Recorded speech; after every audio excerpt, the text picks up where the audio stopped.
What is going on? It is it's another week. It's good.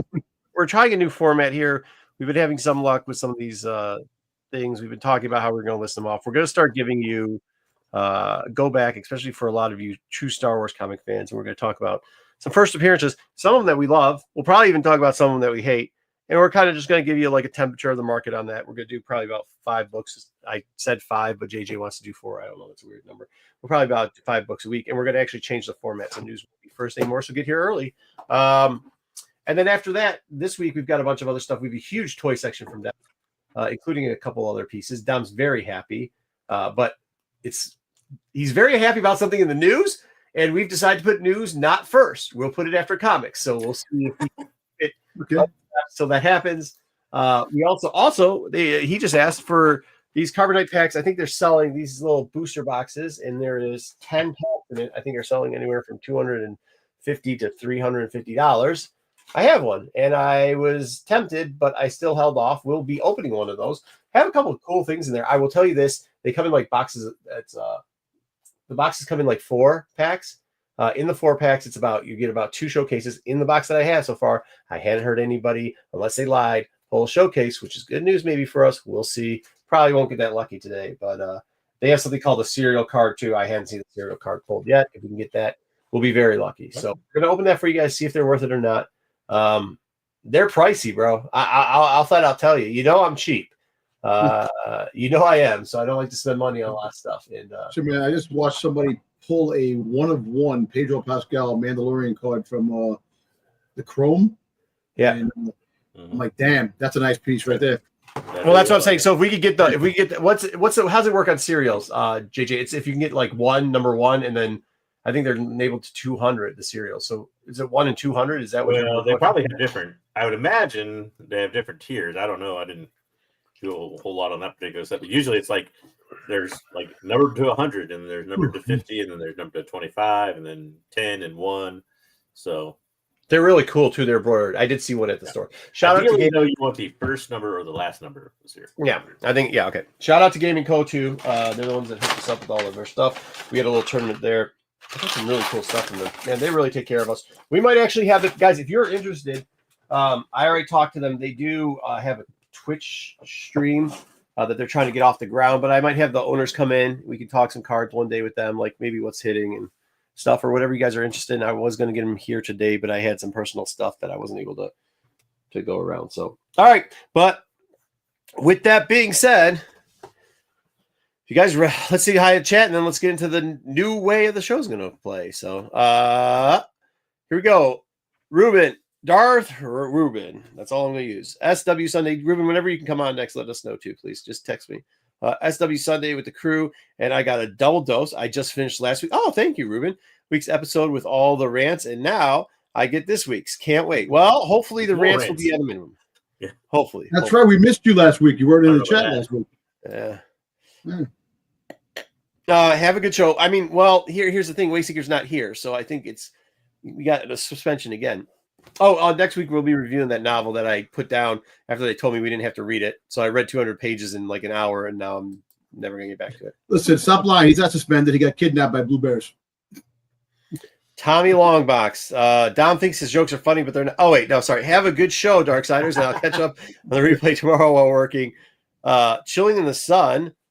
There's no sun in on that island you're on, is there, Tommy? I think it's always cloudy and raining over there, if I recall correctly. All right, thumbs waves. Here, I have been on pulled down. For those people that don't know, somebody kept reporting me as a account that was doing specific activity, even though I don't ever comment on things. But I finally got chat back, so I can now see the chat, which is excellent. And I put out there Rocket 321. So there you go. All right, good for me. Yeah. Ed LeBeau saying hi for the algorithm. Hi. What? You don't like my rocket? Oh, what's the red? I don't know. I was just, you know how I always say, like, I don't know what it is? I went to the emojis. I saw this. I was like, there's a rocket ship. So I pressed the rocket ship, and then it's a 321. So it's like a red rocket ship that says, so now I see why these things say what they say. Saying hi for the algorithm. Thank you, Ed. Appreciate it. Mr. Apple Man. Hi, everyone. Dang, my throat is sore today. Four Deadly Venoms. What's up, fellas? Salute to Four Deadly Venoms. We still haven't changed. I'm sorry about this, Four Deadly Venoms. We still haven't changed the name of that segment yet. We just haven't. The Mandalorian symbiote. There you go. That's perfect. That has nothing to do with that segment. Well, it does because he is the Four Deadly Venoms. So is it Venom? Some Star. It makes me Star Wars stuff. Reference him, but it doesn't reference the segment. It doesn't reference what he asked us to put out there. Yeah. Happy Sunday, Darksiders. Wookie Fanatic. Thank you very much. Good to see you, bud. What's up, guys? Sup. Four Deadly Venoms. We need we need a name for your segment. Yes, we do. I know, right? Okay, yeah. Retro Star Wars stuff. I like it, but it's not always retro, I guess, because all the shows. Can make it. I think we could do something with that, though. I think we can do something with that. That's a good one, Four Deadly Venoms. I think we can. Hey, Meyer, what's going on? Marco. Hey, Meyer, how are you? I read Hyde Street. Dude, right? For those that don't watch TAC, watch TAC, but Hyde Street, probably one of my favorite comic series currently. That and Cruel Kingdoms. I'm really enjoying them. But, I always get those little independent flare-ups where I love some of the independent stuff. And, Dusty Baker, 97. How y'all doing? Dusty, we're doing well. How are you? Good to see you. Yeah. Yep. Yeah. If I did, that's what I thought it was. Okay. Hey, I just put Venom. There's one less than the 5. Wait, was it 5 Deadly Venoms or was it 4 Deadly Venoms? I don't know. Whatever. Anyways, all right. Well, let's get into it. No intros in this section. That's what. Oh, there you go. God bless you, dude. God. All right. Let's get to our new segment. Yeah, salute to you. That's a tough one, dude. I'm not trying to hear. I mean, that's just tough. All right. We do not. We got to get an intro for this. We'll get Pete to cut us one. So here we go. New segment coming out, and it's titled JJ did the title. So if you have a problem with this titling, blame it on JJ. Yeah, my affinity for puns. You can blame me later. Yeah. We're calling it the Firsts for Knowledge. The Star Wars Comic Edition. I don't know if we're going to be calling it that next week. Right now, we're calling it this week. All right. Go ahead. There is no ignorance, Marco. There is only knowledge. Very good. Very good. Jedi code. So first, we'll start off with an old one. So to explain the purpose of the segment real quick, it's kind of going to be first appearances you may have either forgotten about or not realized.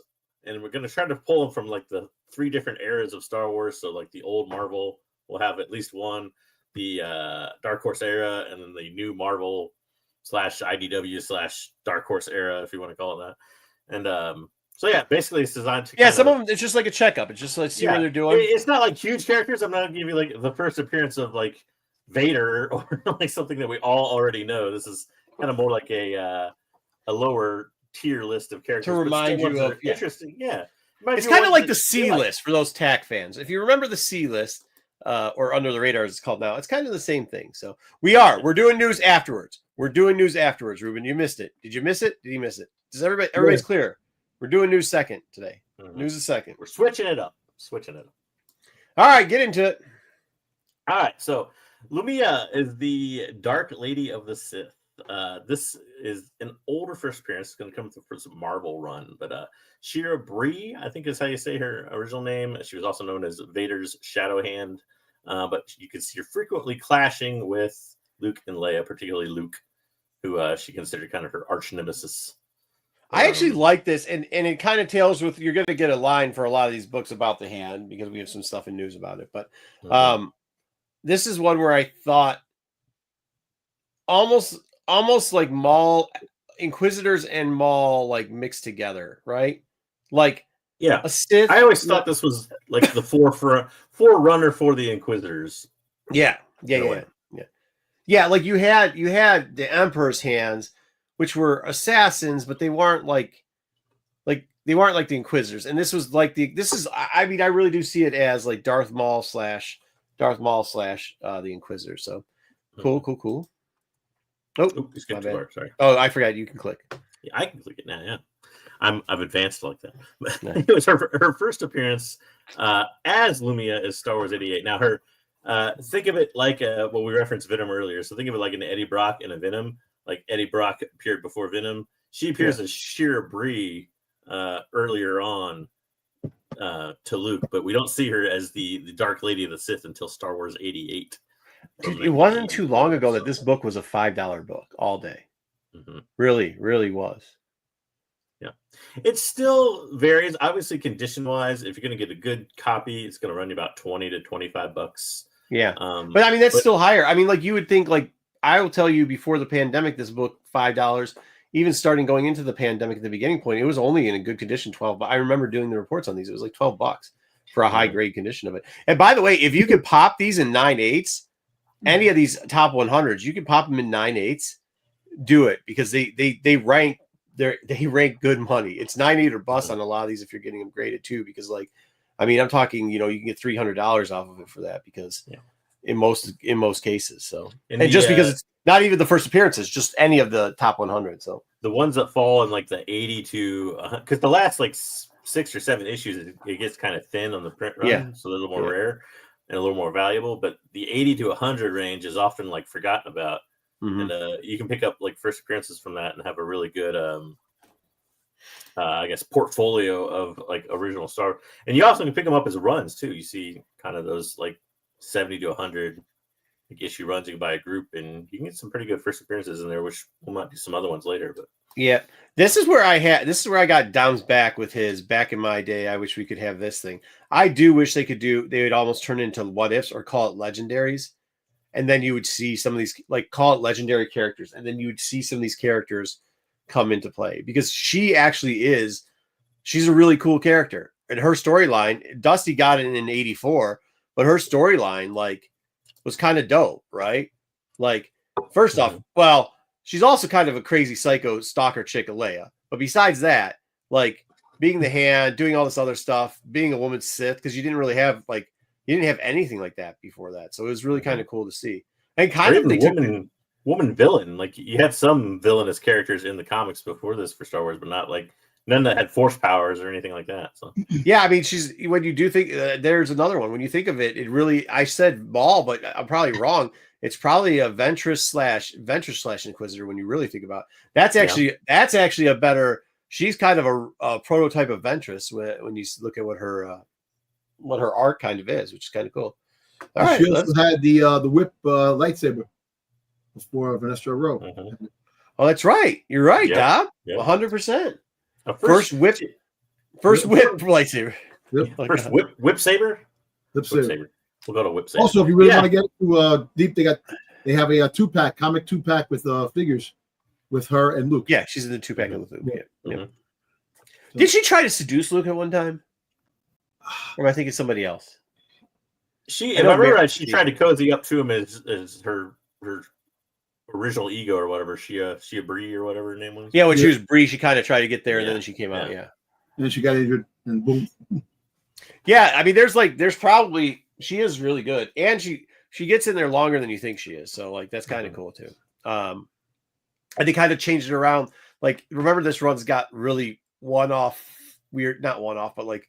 Yeah, one-off weird stories. Like I mean, when you get like Jackson there and like Jackson or whatever, and like, Jackson, and they would often take up a story for a few issues and then drop it, and do something else, and then pick another story back up. That same story from like 10 issues ago back up, kind of.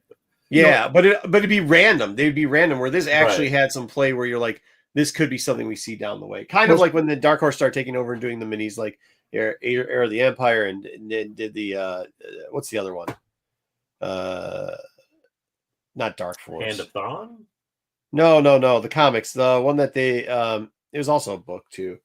But they did the Empire stuff too over there too. They would do start like little storylines that you could see positioned in the actual like verse of Star Wars. Like you could see that stuff happening there. This felt like that more than some of the other, like the Jackson stuff. You never really felt like that was something that was gonna be real Star Wars, right? You know what's cool about these Star Wars books? They had like obscured characters that actually left it like balance. Who would have thought that balance would have been Dark Empire? You know, played around since the beginning, and he don't basically ruin my future characters yet, Dom. Come on. I'm sorry, But that is a guy though that just to finish that, like JJ said, that's a guy where they gave him like, what was it, 14, 15, and then stopped, and then all of a sudden he shows up in like 38, 39, like he gets another whole arc thing. But what's going on? Cool, yeah, good. Wait, what? I could school you guys on Star Trek. Oh man, no, we're just kidding, Venom. Maybe one day we should have 4 Deadly Venom just put on a Trekkie show. This issue is cool. It is a cool cover. Awesome. Come on. What do you mean rev it up, dude? We're telling you it's dope. That's why I made this list. Repair Tech Tony, thank you for your membership. We see it. The best modern. We could get into that Meyer too in a second. Yeah. You know what? I would really always say it's the Gillian run is what I'd say. Like the Vader the newsstand editions on these are a little bit a little higher in demand. You get the newsstand, which is weird because it's 84. Yeah, the direct is actually rarer. The direct is actually rarer. Yes, the newsstand is actually less rare here, less rare scenario. Yeah. All right, what do we got next there, JJ? Yeah. Okay, so get the first Marvel first Vader run. It's 2016 by what's his name? Starts with a G. Sorry, brain farting. Gillian. Yeah, Gillian. And you can get the first 2 arcs. So you could either they put it together in a hardcover, whereas the first 2 arcs and a couple of other stories, or you could just get the trade paperback for it. It's the one where I think that was probably the original Darth Vader run. Yeah, Darth Vader run. Yeah, 2016 Marvel. All right. Brings us to our next kind of Dark Lady of the Sith, or at least she originally was Mara Jade. Obviously Luke's wife, mother of Ben Skywalker, ancestor to Cade Skywalker, who becomes much more important later on in Dark Horse and Legacy. Eventually she obviously joined the fight for the Empire, rebuild the Jedi Order with Luke, that whole thing. They grow old together, blah blah blah, happy ending. But happy ending. Because I didn't notice my price overran everything there. But as according to the first actual appearance of her is one we all know, which is Heir to the Empire 1. So we skipped that. We're giving you a little bit something different. Her first cover appearance, which is Heir to the Empire 4, 1996. So a much cheaper book you can pick up. Still very hard to pick up in good condition. All these are hard to pick up. You can actually buy these a ton in runs. So there's 6 issues of Heir to the Empire. You can usually pick it up in a group. That's usually, when they're selling in a group, they're trying to get rid of, they can't get the price they want of one, so they try to push it together in a group, and I get that. But sometimes you can find these better books. And that's one thing too, I think we're going to do with some of these too, is include stuff like first cover appearances.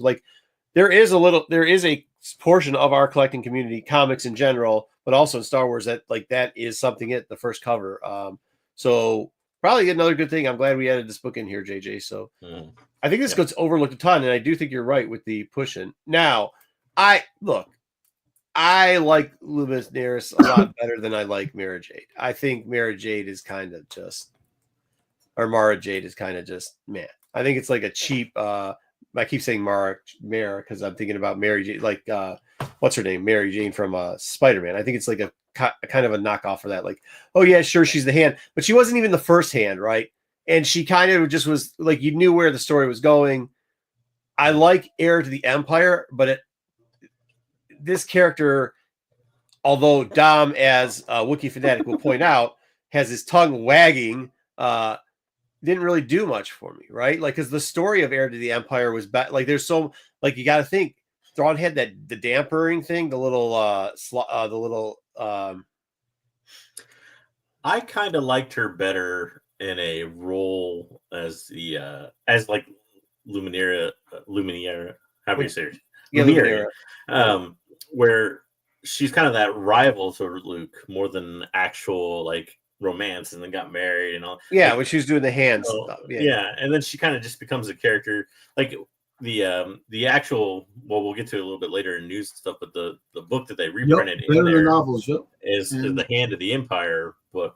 That's when she was the most interesting. After that, she became less interesting, and they kind of sidelined her and to be Luke's kind of sidekick / wife. So we wouldn't. The only thing that I would think about is if they did that thing. I think that should be a push. I'm going to Celebration here in April. It's sooner than you think. I was just looking at my calendar because we're not just going for celebration. We're going out there for a couple weeks. So, and I think, they give you an opportunity to talk to a lot of people.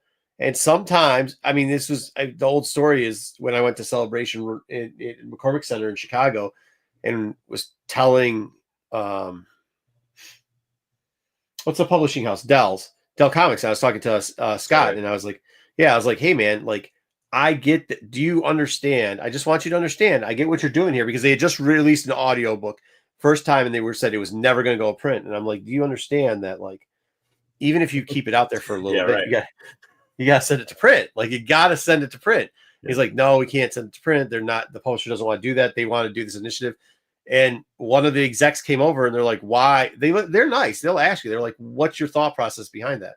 And I'm like, well, I don't do audio at all. I have every single book, but I will never do an audio. Now, that's not 100% true because whenever JJ gives me free credits, I do an audio, but I will never buy an audio. I always read the books because a lot of times it's much faster. So, and then they pushed it out into a book form, and they've continuously, luckily, done that for the majority of their things. So they will take it. But I think if we can get people to go and find the right people, not just the people that write the books, but the executives, and say, hey, you guys ever think about doing like Legendary series and going back and just grabbing some of these characters? They screw canon up so bad anyways, right? Like, it's always like, now it's floating canon. Why not just have a legendary section? I think we're all used to now. Yeah. And we could just have legendary characters come out. We could do some shorts. Visions and stuff like that. That's not like they've already came out beforehand, said it's not like, why can't you just do Legends novels and continue different stories and have it not be canon? Like, I don't care if it's canon or not. Yeah, or do a cartoon section that's like the worst thing they ever did was when they called Freemakers Legends and then they didn't produce any more of that. That show was so good, man. Yeah, the novels are better. I'll give you that. Yeah. But so that's the only way for Deadly Venom. That's the only way I think we're going to see it. Is Gillian's own? No, Gillian did. How many issues did he do in that run? Did he? Was it 7 runs only? Let me check it out. Hold on. I'll give me a second. All right, keep going, JJ. I feel like he did more after that. Yeah, he might have done more after. Mm-hmm. So we'll switch it up to still people that are kind of like lieutenants under a person, but definitely a dude and a little more conniving and evil. It's Cassius Spett. He was known as kind of the Mandalorian field marshal. So he was the lead strategist for the Mandalorian army under Mandalore the Ultimate back in the Old Republic. So you'd also see him as the guy who led the invasion of the Republic and frequently clashed with Revan, although we didn't see that too much in the comic, but along the lines of Revan and the Jedi and things like that. So they called themselves the Neo Crusaders. So that was not on the nose enough. There you go, Meyer. But his first appearance comes with a kind of actually a slew of other things. Knights of the Old Republic #8. You had, I always mispronounce his name. I think it's Dimikal. Yeah, he was like the evil scientist kind of the Mandalorians. He was like if you're reading the High Republic, that Bothon or whatever character, it's kind of like that. But he definitely. I mean, it's a concept that they've used before. I think it's kind of a cool concept. You do see some. Go ahead. What else? You also had the cameo of Cartho Nassi, who we know from the games is kind of the pilot, and would go on to fight for the Republic too. So not only kind of, so he definitely is like the Old Republic Han Solo-esque character. He definitely like guns a-blazing. So I always, I was just thinking about this because Final Fantasy is now coming up with Magic cards or whatever, and the card shop's like, oh, you're gonna get into Magic. I'm like, I'm not, but I love Final Fantasy. And then I just remember 6 came out, and in Final Fantasy 6, you were able to use guns. But like, I always like the thief character in like the original Final Fantasy. Like, I like those type of like weird offsets, and I always thought that Cassian was like one of those. It's never the barbarian. It's never the lead guy with the coughed hair, but there's always the guy that's just a little gruffy and everything else. And I've always been attracted to those characters in games and in books, and I think that's kind of where it is. I will also mention with this, like, people always talk about when they talk about KOTOR, they always talk about Revan, right? But I think people forget, like, during this run, probably the Mandalorian stuff that's in here, it's pretty cool, man. It's super underrated. I don't want to say anything else about it because I assume that you're going to later have other first appearances, probably even from this area. Oh yeah. But I do think there's like a lot of Mandalorian stuff that's really cool that happens in these books. Yeah, there's a lot of Mandalorian. Of course, it kind of all got kicked to Legends, but there's a lot of Mandalorian lore and actually a lot of Jedi lore. Like the character you see there on the cover is Zane Carrick, who we could cover another time, is and actually a pretty interesting character. And that's why I didn't want to say his name. Yeah. This was very unusual because you got this was a long comic run for Dark Horse. This is 50 issues. The only other thing that got that long was they eventually called it Republic, but was the mainline run of Star Wars at that time was the only other thing. So this actually got a lot of issues and a lot of. So the guy that you see the Mandalorian fighting, that's the main character. Actually, just for the people that don't know, that's the main character of the books of Knights of the Republic. That's who they follow for. Right, almost all. Of the character on the left. Yeah, the character on the left. Yeah, and even some of it after that too. So. Yeah, but very cool storylines that go on in there. And this too is another book that I remember just pre-pandemic. This was less than $3, like in good condition. You could get this book for nothing. This actually had funny stuff. This had the largest kind of like price gap of everything. I saw 3 issues sold. One was about cover price, it was like $4 or $5, and the one was about $12, and the one was about $19. So I kind of just averaged them to be roughly $10. But there was also, believe it or not, this was one of the few on this list that I found a pretty recent 9.8 sale, like within the last couple of weeks. $26 for a 9.8. The 9.8s, dude, I have one over here, a different book. I'm not going to mention what it is because now that I see this book, you're probably actually going to show what the book is eventually. And I got it for A Song and a Prayer 2 years ago, and it was not. I have it for a certain reason because I like the character, but. Yeah, some of these first appearances getting 9.8s. It's really if you're a collector of slabs, it's a good way to get them because the money really goes far on them. So, sure. Yep. All right, so we're gonna lapse into the more modern era. This is not one that we all love. I can tell by Marco's disgust. No, I like this. I like this first appearance. I like Magnetova because. She's a rogue imperial. She reminds me a lot of like a Mara Jade type character. Yeah, sure. Just in a different role a little bit. But she started off as a captain in the Imperial Army. She actually got demoted for failing to capture Afra at one point. She'd often frequently clash with Afra, and then they kind of developed a relationship after that. Yeah, she's one of the 13 Dr. Afra girlfriends. That's what I was rolling my eyes about. But she's also the first. Yeah, she is. You're right. She's the first. And honestly, in that first comic run of Dr. Afra from 2017, probably the most influential. She was good. She was done very well, and she's still around. She goes on to join her crew, and runs some of the schemes with Afra. Actually, rescues Afra at a certain point later on. Yeah, but isn't this guy's girlfriend? This guy's favorite chick, Saros, was Afra's girlfriend. This is a chick. This is a chick. At a later point, not before this. Yeah. No, that was her first girlfriend before this. But you just didn't know until she came back. Oh yeah, he's saying this is the first chronologically in the I'm saying in the order they were comics were released. Oh yeah. Put it that way. And by the way, this was during that first run where there was. I mean, it's not just her. There's another first appearance in there that I think is woefully underrated. But I won't tell you who that is. But I think there's those two, this one and that other character, and we're talking outside of the robots and everything else that showed up in Vader. I think they did an excellent job, and I still think they did an excellent job. I actually think the problem with this character and any Afra character is Sanastaros. I think the Sanastaros situation ruins a little bit of Afra, unfortunately. You know what I mean? I think if they were gonna do the whole angle they took with Sanastaros, they could have just continued on with this character. Yeah, agreed.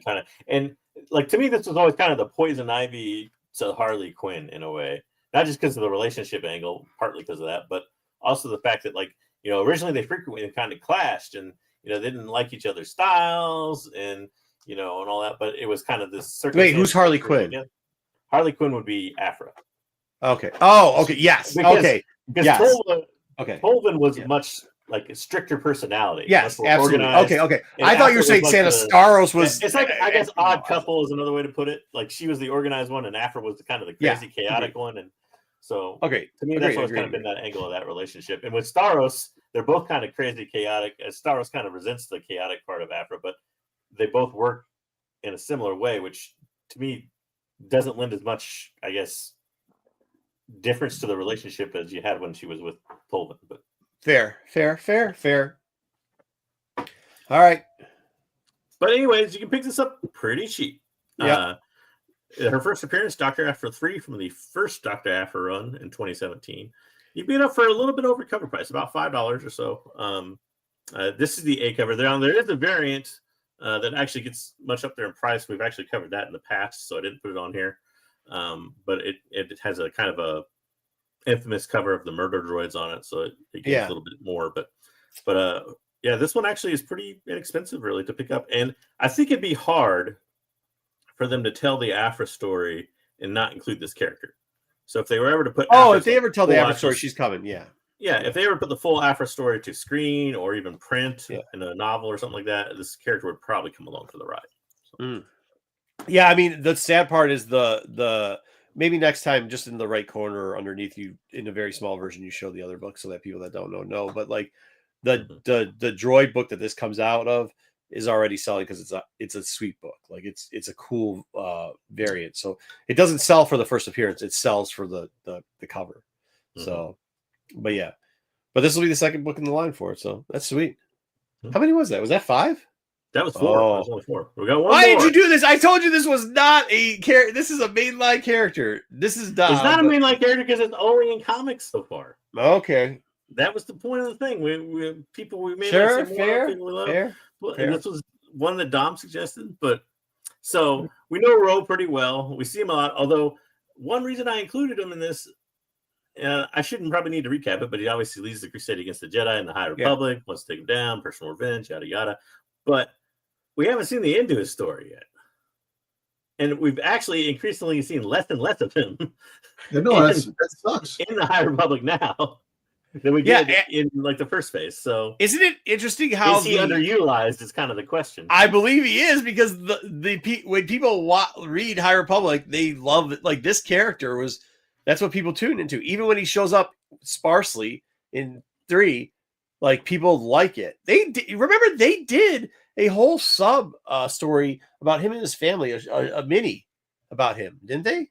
Yeah. And then they just never used him again, and then use him like 3 times, and his name gets more used than anything else. So it's kind of the Wizard of Oz at this point. Like, I feel like we've learned since phase 1 ended, and they've gone into phase 2 and phase 3. I feel like I've almost learned more about his family and the background and everything in phase 2 and his ancestors and all that, more than I actually have him. Which is a very strange fact. So I want to see him bring him back. I want to see them use him more. He's a great character, very, devious, mechanized, wants the power for himself. I think he's using the Nihil as much as he is anything else. And he's blue like some other baddie. Yeah. So. Do you think it hurt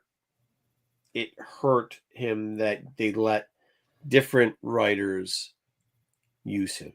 I always debate that the vision of, like, when you talk to Charles Soule about certain characters, he says, and I think I was thinking on it. At one point, I really did. I was bitter about it, but I think my opinions changed at it. He will tell you, nope, that's not what that character is. And you're like, it obviously is, because we've read all the stuff. We've seen them in it is. That's what the character is. But that wasn't the character that he wrote. You know what I mean? So when they handed it off,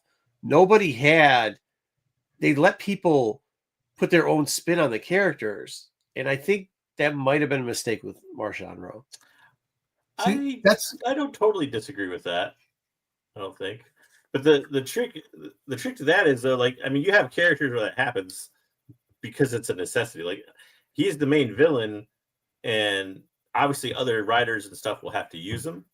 Yeah. But at the same time, the real question is, has the cast grown too big? Like, we kept adding characters all throughout phase 2, and now we're even adding characters in phase 3, and some of those are villain characters and all that. Like, I really wanted to see what Marchand was going on as a villain and what he was going to do to the Jedi in phase 3. But the big problem has become, now you've added 3 villains under him.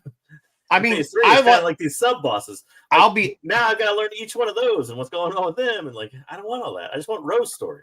Yeah. I think if they would have unfortunately, I think if you would have just it sucks because Man did not start off with somebody we were looking to see, but he became the hero. I mean, out of the series. But if you just would have ran the series through Scott Gray and Charles, I just wonder if it would have been. I think it would have been better, maybe. I just think, and you have Older do the stuff. That's fine. Have Older do the comic stuff, so maybe that. But yeah, we got a victory out of Man. But as we were doing Man, Soul, because it was so long, he seems to have been without interest in the whole thing since Phase 1. After Phase 1, I don't know if he got ADD or whatever, but he just seems disinterested. And Scott has moved along from this. Yeah. Scott has moved on from this far time. I think Gray's the only one holding it together. And between Gray and Man, I'll be honest, if they do anything, which they're talking about doing a forward or a past, I'd only like to see those two writers do it. And I think they could clean up some stuff. You know what? Isn't that kind of like what directors? Oh, sorry, Jack. We're flipping it early, man. Sorry, Jack. Yep. Isn't it kind of like directors? They take on the role of a character, and they have a different vision for that character, too. Like you see one guy do it one way, and then you see him in another movie, like what the hell happened there? Kind of.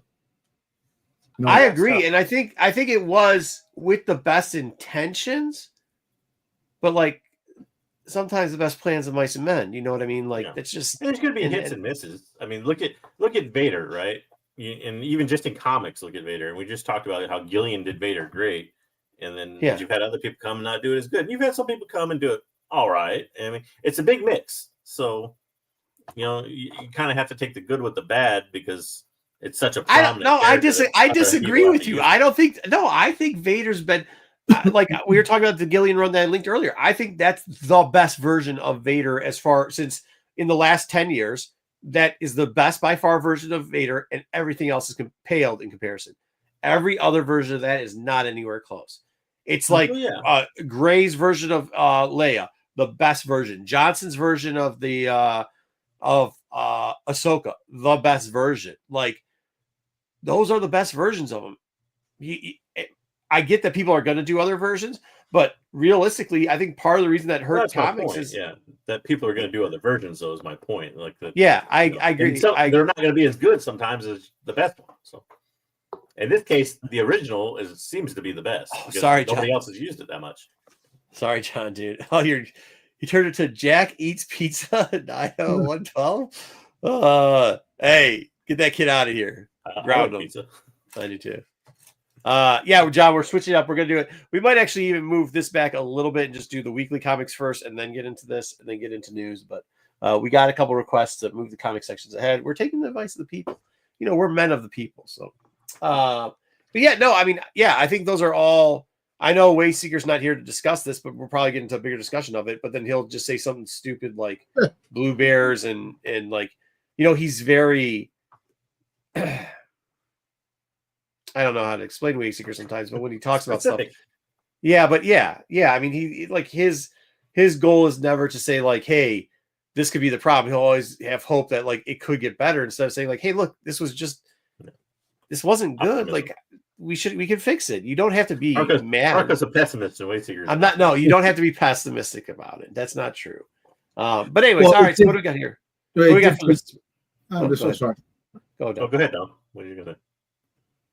I was going to say it sucks that, we got such a great story arc with Montreal Road in the beginning, in the first run. And then when they went back, they just like you said, dwindled down. And it's like, damn, I want to see more. With the Nameless and all that stuff like that, all the stuff that was going on. They have to end it somehow. So we're going to see more eventually. Yeah, hopefully. Yeah. But his first appearance, oddly enough, is the cheapest one on this list for all our discussions.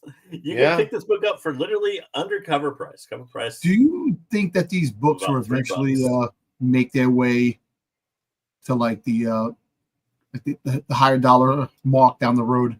The problem with this book, and the problem was maybe some of the 1 in 10s, but what really has to happen, the 1 in 10 for this now, which used to be like $120, $130 book, is $60. It's half the price, $50, $60 now. Mm-hmm. The problem with this book is 3-part fold. One, they did it, and then they did it again as a dollar store book in another type of book. Number two, that time people were home and they were buying box loads, bagging and boarding them and putting them in there. So till those boxes start hitting places like con floors and what's the half price books, you know, and they get torn up and they get destroyed and they get thumbed through and they get messed up. No, because the stock on this A cover, I mean, even the 1 in 10, there's a lot of the 1 in 10s. The 1 in 10 might have some value down the line, just because it'd be like any other A cover that has the value, right? Like a first appearance A cover that has an incentive cover that's really expensive. The RIs in this one might have the same value as an A cover of a first appearance. Do you understand? Because there were so many people who had just bought so many. Dude, remember, I mean, not just this book, but the Marvel section. Remember how many store exclusives came out for High Republic? Oh yeah. There was like, dude, there must have been 50 store exclusives. And there was every second. And how that works is they have to order 3,500 copies. And they got all the incentives up to there. So that's 35 1-in-100s. That's, 600 1-in-50s. That's, just keep bringing it down. 12 110. The 110s are ridiculous. So you would have to go for the only thing that I think with this book that would retain value at any point, if they keep going forward, which, by the way, their plan is to keep still going forward with High Republic, even though Acolyte was a failure. They're as far as they say, they're still planning on going forward with some part of multimedia with High Republic. So I'm sorry. Go ahead. Go ahead. Go. No, I'm sorry. I'm kind of thinking that the Acolyte, I think if they do it right, if they get it right, there's still hope, because look, I may not be the biggest fan of the High Republic, but there were good stories. They're cheap. Definitely good. There was good parts to the run, and good character development on some of the characters, and some of the characters couldn't care less about. But I think but I think they made the mistake. Of trying to link up a lore of the Skywalker saga, because, like, let's be honest, the creepy stalker in the cave, that's Skywalker adjacent. That's part of the Skywalker saga. I mean, the Emperor talks about him in the thing with Anakin. If they wouldn't have done that, if they would have introduced somebody like a Ro or something like that, I think they would have had something. But they chose not to. They chose to go a different route. And then you gave us characters like, I know Wayseeker is going to say he loves Vanestra Ro, but I like Vanestra Ro too. But I don't like what they did with her. Yeah, I guess they started her off. She was okay, but they really killed her. But everybody that tuned in, the one Jedi, everybody tunes in for. They never talk about. They never get us to the Lost 20. If you want to link something to the Skywalker saga, you could have linked the Lost 20. But since they're so far behind on this publishing agenda that they haven't got there, they couldn't do it in the movie. There's only two ways you go. You do something with the Lost 20 where you link that back, or you introduce us to a baddie. And they didn't introduce us to a baddie. They introduced us to Kylo Ren Light. You know what I mean? Or not Kylo Ren. The Stranger. Yeah, but the Stranger's just Kylo Ren. That's all he is. It's kind of like he's not like sparkly vampire-esque, but he's still of the genre. He's like a Knight of Ren, like a Knight of Ren type of a character. No, I mean, like, no, I think you're misunderstanding. Like, hey, we're going to get a attractive guy to try attractive young man. This is not my opinion. This is what people were saying about the character, is he's an attractive young man. They say that about the Kylo Ren guy too. They think that guy's an attractive young man. They try to make him a villain. He does have a little bit of whininess to him, or emo, or whatever you want to call it. And like, and he's going to seduce somebody. Like, remember, Kylo Ren was seducing Rey. Like, I don't think that plays as well as they think it does.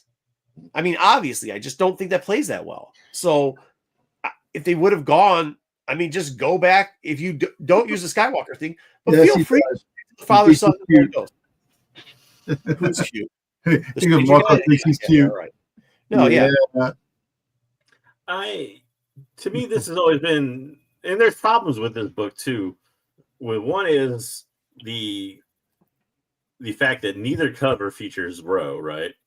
Right. The 1 in 10 variant or this, and like he's not anywhere to be seen on the cover. Well, that's also a good point. The cover is 2 characters that will probably never be used in anything ever, anyways. Bucket of Blood. It's not their first appearance. Yeah, and then the other problem is Roe does not look the same in this book as he does eventually become his iconic look with the red eye and everything else. Yeah. He looks different, which they based it off their kind of their own concept art, I'm sure, or something. But it's still, when that happens, it's very weird.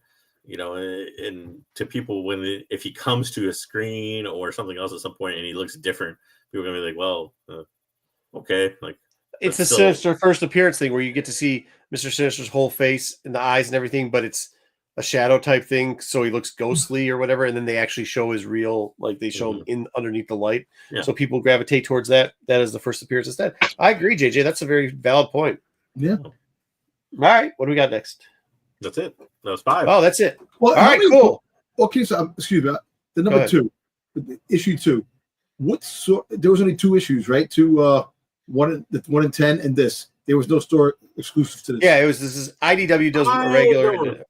Don't recall any for this one. No, for the following issues, I think there was, but there was. Yeah. Okay. No, there was. This book has got a Dollar Tree. Yes, the Dollar Tree. It's got a Dollar Tree. It's hard to find in mint because people grab. I don't know if that's not true. That's not true at all. Because the minute it got there, people grabbed them off the shelves and then put them in bags of boards. That's the problem with all that stuff. Too many people grabbed it. All right, let's get into.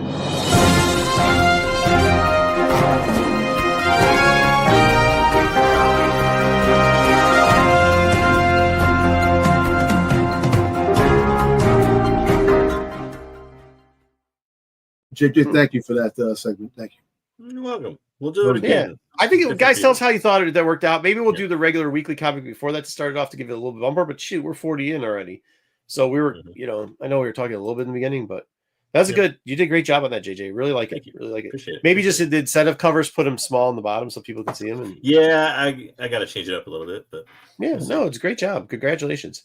All right, what do we got next? This is why we're doing all the hands, is because this came out. Yeah. Yep. So you got a very limited edition, as I would call it. I think limited to what was this, 3,500? That's what they usually do on this. Yeah, 3,500. 3,500. And it's a set, so it comes with Mara Jade's lightsaber hilt, a little card that has the numbering and everything on it, and then a Legends edition of the Mara Jade the Emperor's Hand comic. That's nice. Written by Timothy Zahn. Yep. Yeah, that's cool. No. What did you say? It was done by Timothy Zahn? It was written by Timothy Zahn. Oh, well, yeah, written by Timothy Zahn. I thought the cover was done by. I was like, wow, he's starting. I think it launched and now it's already out. So if you didn't get it, I think you're probably screwed. I think it said you could please put back order. I saw it. Back order, or you have to go to the Disney parks to get it because it's sold out online. Yeah, it'll be at the parks and online, but I think online, I think it was already gone. Yeah. But it came out yesterday at what, $325? Yeah, $325. So I was hesitant on this. I wanted to buy it. I seen it and I said, "No, I passed. I couldn't.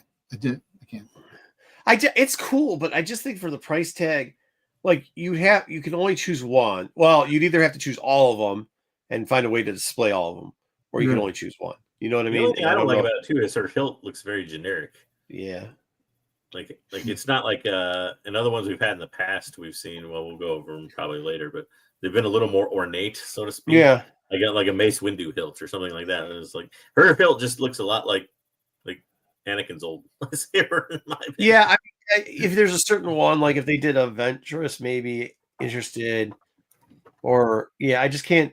He just really would have to have the perfect one to get, especially for that price point. I just I do like the cover. I do like the cover they put up. I think the cover's cool. I hope are they going to come out with that cover on a book regularly? I have no idea. Probably, maybe not. It's probably going to be. I imagine at some point there's probably an omnibus of her. I don't know if that's going to be the omnibus cover. Or what. Yeah, that'd be cool. All right.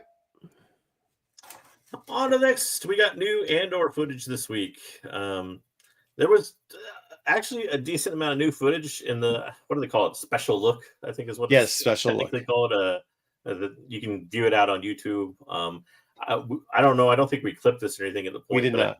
I did take one interesting point, which answers some of our questions we had, I think, in the trailer a little bit. Okay.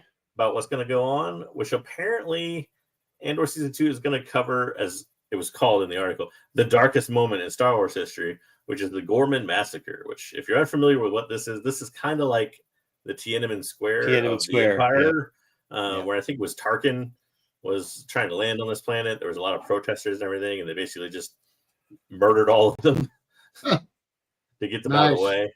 So apparently Andor is going to predict that, and it looks like that's what this scene that we were wondering about with the steps and the stormtroopers and everything else. That's kind of what that's projecting. Yeah, I know that Dom said, because he watched the video, that it was going to be Celebration Day or whatever, but it does look like that it was just getting ready for Empire Day. So well, it looks like more that was supposed to get Tarkin in, and then they're just going to pull this, which is going to be, it's going to be something. And I wonder if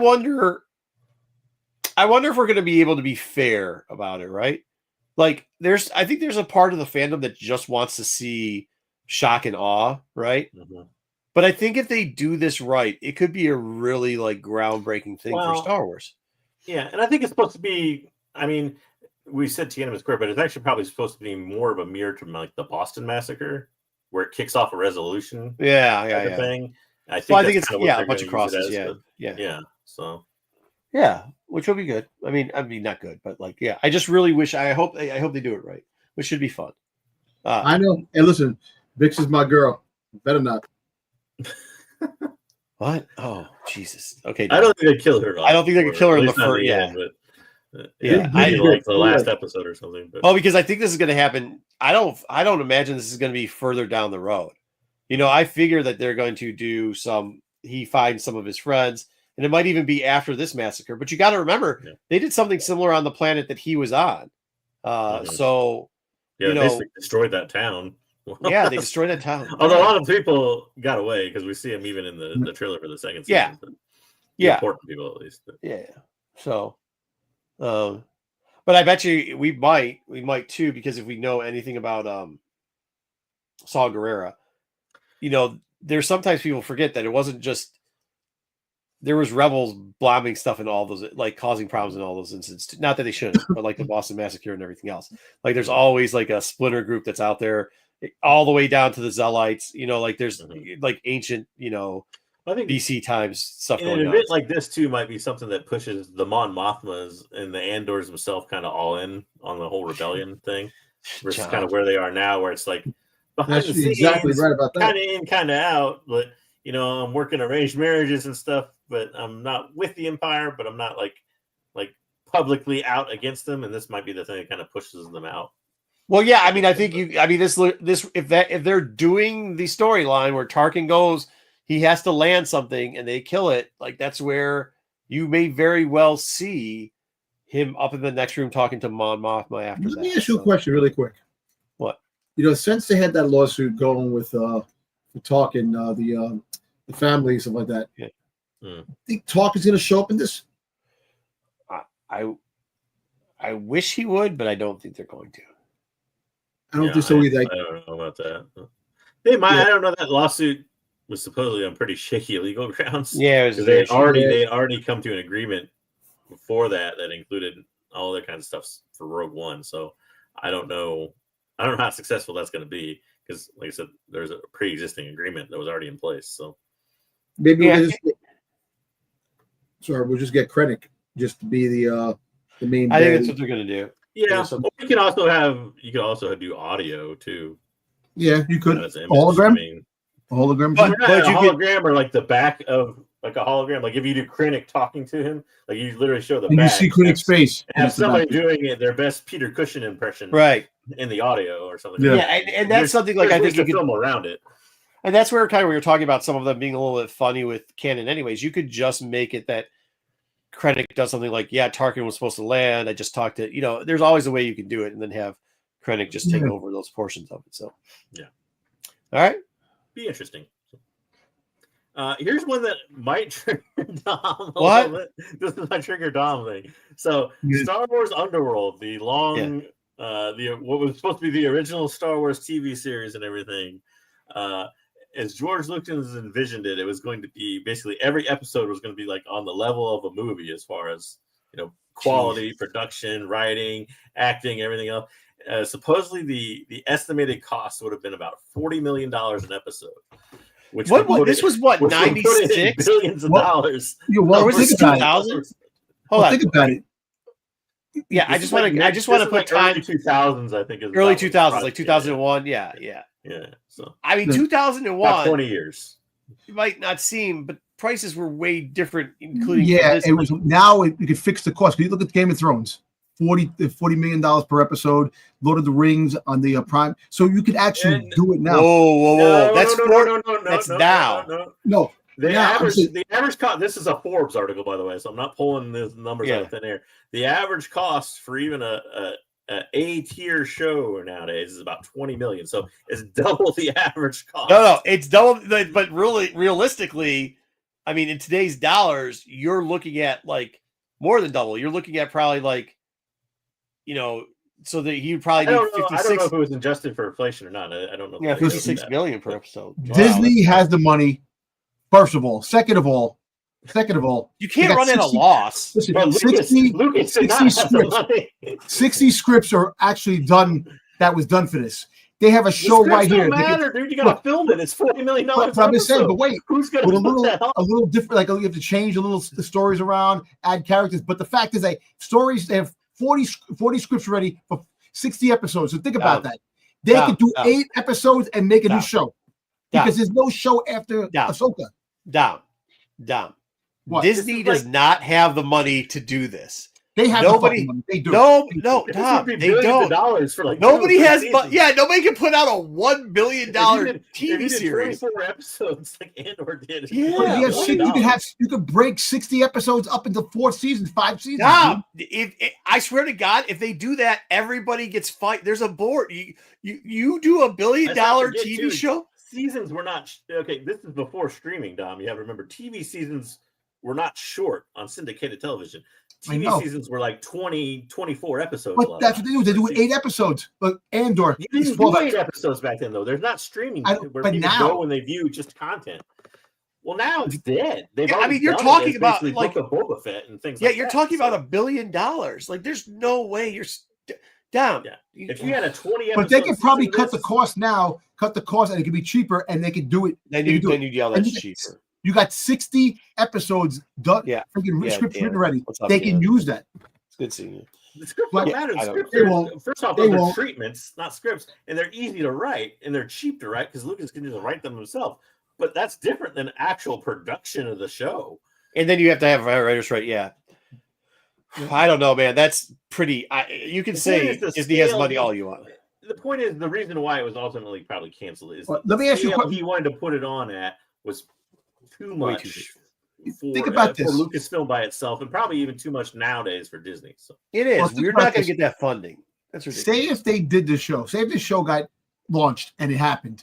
Do you think the state of Disney, the way it is, the way Star Wars is now, would ever be the way it is? Do you think Disney would have? Hold on.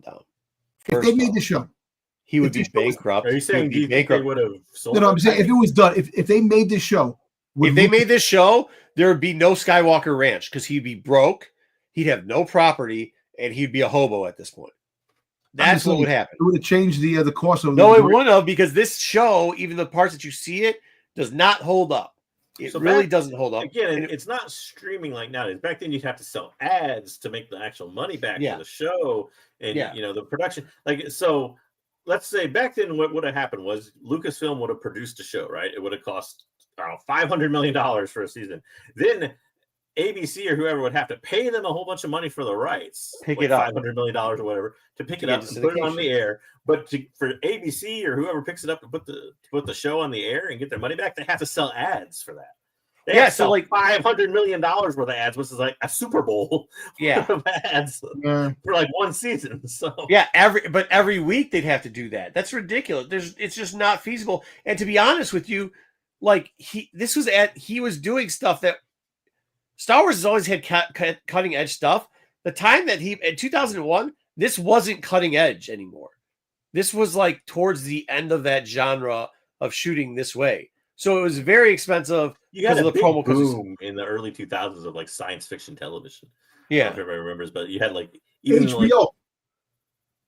So well, yeah, you could, but HBO would still have to pay for the thing. I know. Like, I mean, they're paying now, like House of Dragons, like $300 it's million $40 million for a an season. episode for House of Dragons. For Yeah, but that's only for Game like of Thrones. It was That's only 40 for, million like- an episode. yeah. Hold on. That's once again, this is First 40 off, it's million not quite that high. I don't think it's 40 million an episode. 20 years ago. They only spent like 30 million on a season, and there's only 10 30, episodes, yeah. or 300 million on a season. So Yeah. there's only 10 episodes. It's like, so. 30. Well, you know what's funny $million. too? That they were about to pitch it to HBO, and then Yeah, the guy who was gonna do it got arrested on assault charges. Yeah. So I mean, Hey, Ruben, I can see this cheaper. It's something that I don't think Lucas wanted to make because he didn't want to make it cheaper. Like, yeah, he could have made it cheaper, but I think ultimately he dropped it because it's too expensive to sell somewhere. I think he just went to Tokyo. If he cut it down to $2 million an episode or whatever, it wouldn't be the vision that he wanted. So he saw Blade Runner. That's what he did. Yeah, he saw Blade Runner in Tokyo. He was in Tokyo, saw Blade Runner. Was like, okay, I'm gonna combine the two and try to. But like JJ said, at that point, Dom, I really do. If he put this out, I don't know if by the time he got it done, I don't know if anybody would have picked it up, and the train would have already passed him. He would be bankrupt. There would be no more Star Wars. I think it was too much. And I think that's why he didn't want to put it on the air himself. So. Yeah. All right. What do we got next? It would have been badass. Though. Speaking of things, now you can rag on Disney for going over budget. Oh, geez. In a different Forbes report, we had Disney reveal what was kind of now. There's not exact numbers here, so we don't know high over, what was spent where, all that. We just kind of got this general report of movies that were over budget, under budget, or on budget, or within budget. And you had a couple projects listed that obviously Acolyte we already knew was over budget, so that's not new. But the 3 movies listed are things that we didn't originally know. Which 3? So you had Rogue One was actually a little over budget. I didn't know that one was over budget. Yeah. No. Last Jedi, we kind of knew that was a little over budget because there were were rumors. I don't know if it was ever confirmed. And Solo, the Star Wars story, we knew it was over budget for several reasons, basically because they had to go back and reshoot the entire movie. Yeah, we knew it was over budget. So we knew that one was over budget. With Rogue One too, the same thing. You know, they wrote, they had to rewrite, they had to go back a couple things. No, not so much. They had the layout already because they had the novel finished. So they had the preliminary ideas of it. They did have, but I don't know if they did any more writing than normal stuff. I think they were very scared with those one-off stories, what they were going to do. Well, listen, if we didn't get Gilroy to do Rogue One, we never get this awesome Andor, so we never get awesome Rogue One. Agreed. So I could say that, you know.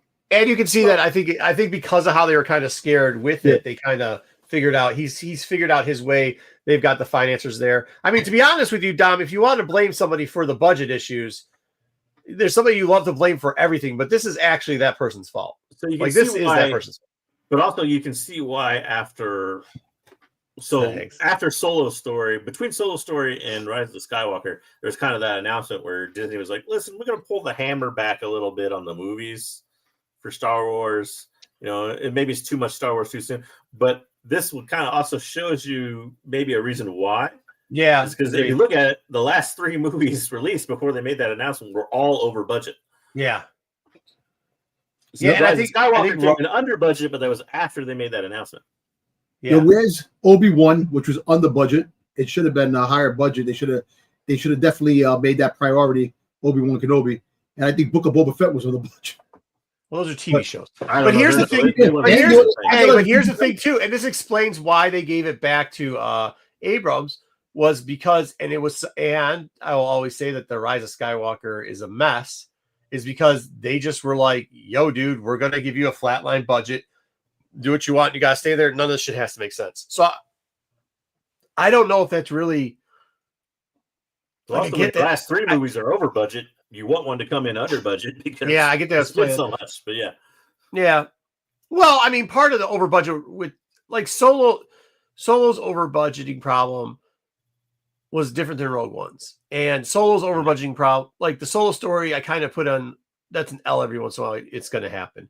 Mm-hmm. Rogue One and Last Jedi's budgeting problems. Now, Last Jedi was also a rewrite, but I guess Rogue One and the Acolyte had similar budget problems, which is like They just need to have their writers and their producers say no every once in a while, I guess. Well, or the interesting thing is that Andor season 1 and 2 actually had a pretty high budget, right? Yeah, but it actually came in budget, so they actually budgeted for that. Well, technically, they had a budget for 3 seasons, and they just combined it into 2 seasons, so they had more budget than you probably think. Well, it would be 5 seasons, but they turned to the. Well, my point being, whatever. They planned for more seasons, but they were only ever greenlit for 2. Yeah. So the budget would come in what they were greenlit for. No, because they yes, they did, but they took more. They took some of the 3 budget because isn't Andor 2's longer than 10. No, they're both 12 episodes. They were both 12. So. Yeah. All right. But Andor 2's budget, I'm sure, is higher because the first one was somewhat successful. So you're gonna. Which I'm really happy about to shoot a second one, but yeah. Yeah, for sure. So, all right. So interesting facts. Yeah, that's awesome. Here's one Dom wanted to see. This I don't even remember the director's name because it's foreign name, and I'm not. Was it like Uslong or something? Anyways, the director of the movie Longlegs, which is a fairly popular horror movie, kind of pitched an interview that he wanted to do a Star Wars movie, but he wanted to do it based around the nightmares of Darth Vader. Kind of a horror movie based around Darth Vader. No. Should be like Vader's castle. Like Vader's castle. Tom says yes. That's not what they said. But it's Nightmares of Vader. Yes, I would say yes. He would listen. I'd rather have this dude do this than friggin' Rey movie. I'm telling you, man. I would rather you not touch Darth Vader. I'd rather just not have it let anybody touch Darth Vader. Let's just not touch Darth Vader. How about that? Don't want to go back to that well. Yeah, how about that? How about we just don't touch Darth Vader? How about that?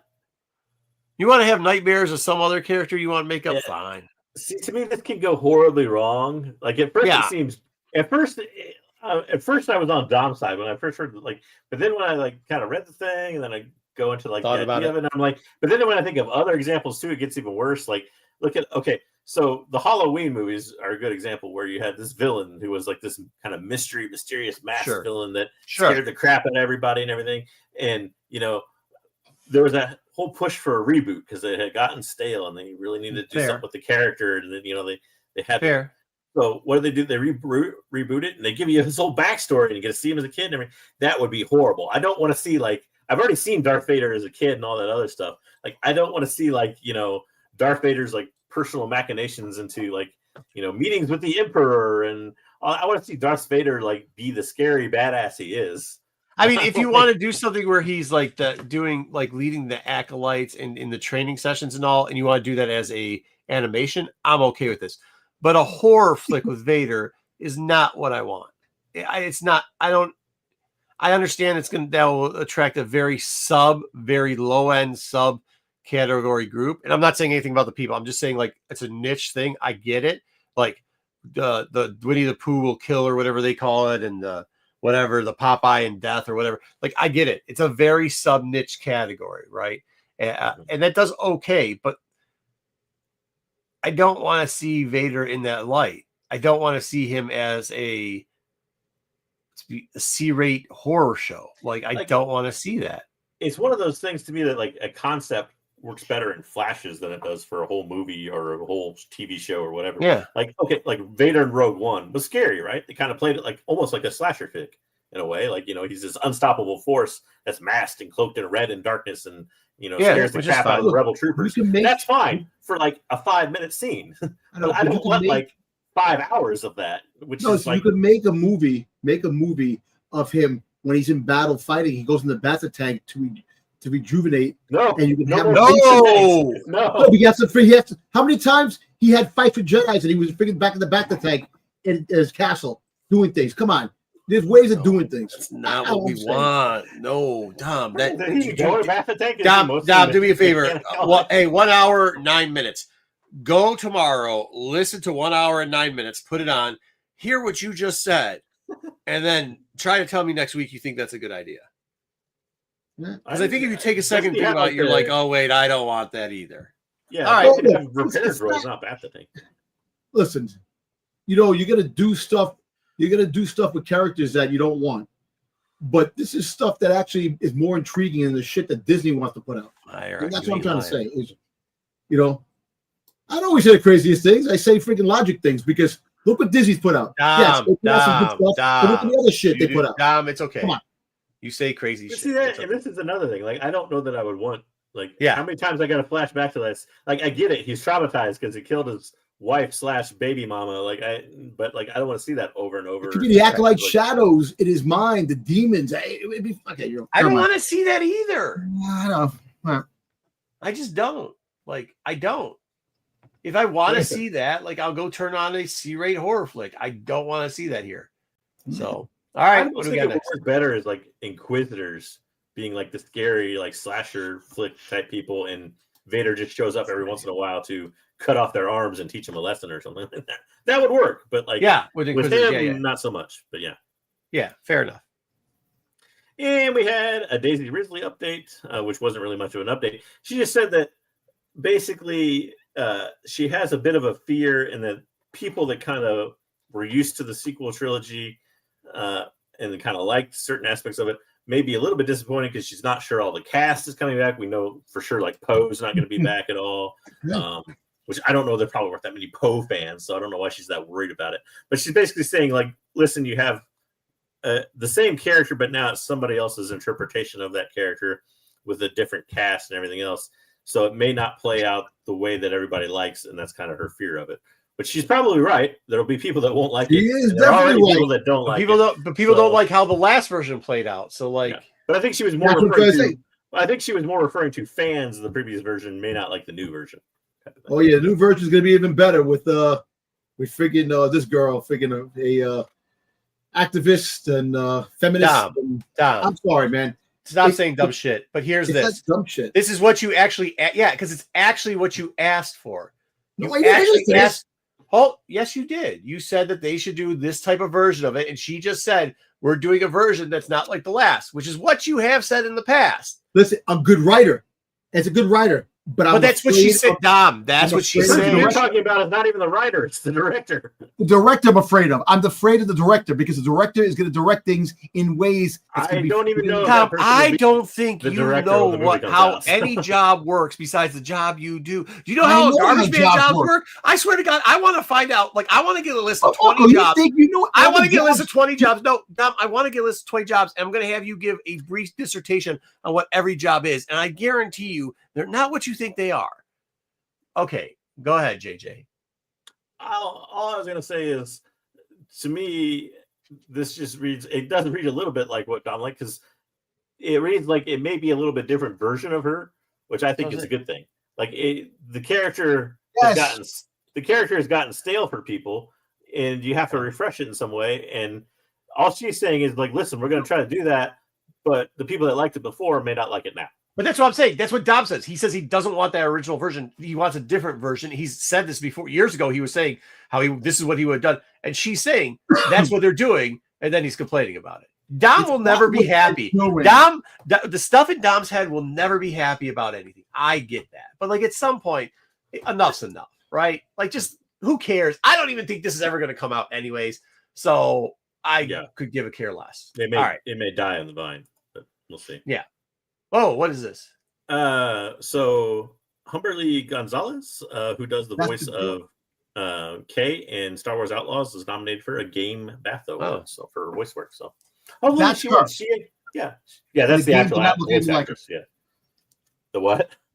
The character in the game. I think the person who does the voice acting for Laura Croft looks like Laura Croft. Yeah, bro, dude. Hey, what about Bart? Hey, Bart Simpson's voice really looks like Bart Simpson. Yeah, it's a woman. Spoiler, woman. But they made her look more like a freaking a guy jawline. Come on, man. They didn't do justice to the character.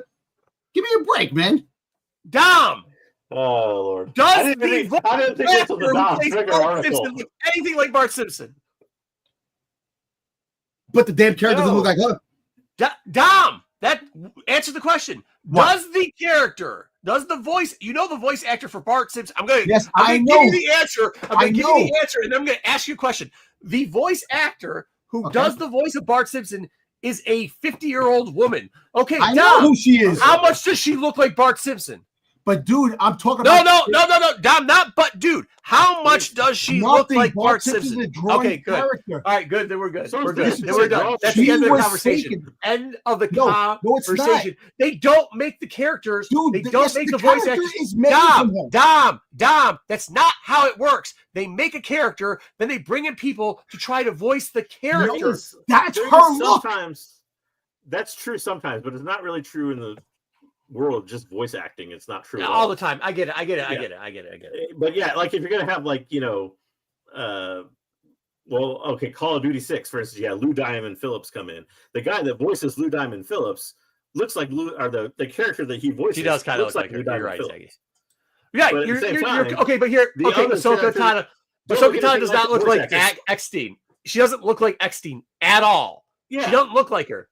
So there's another one, like, does not look at it.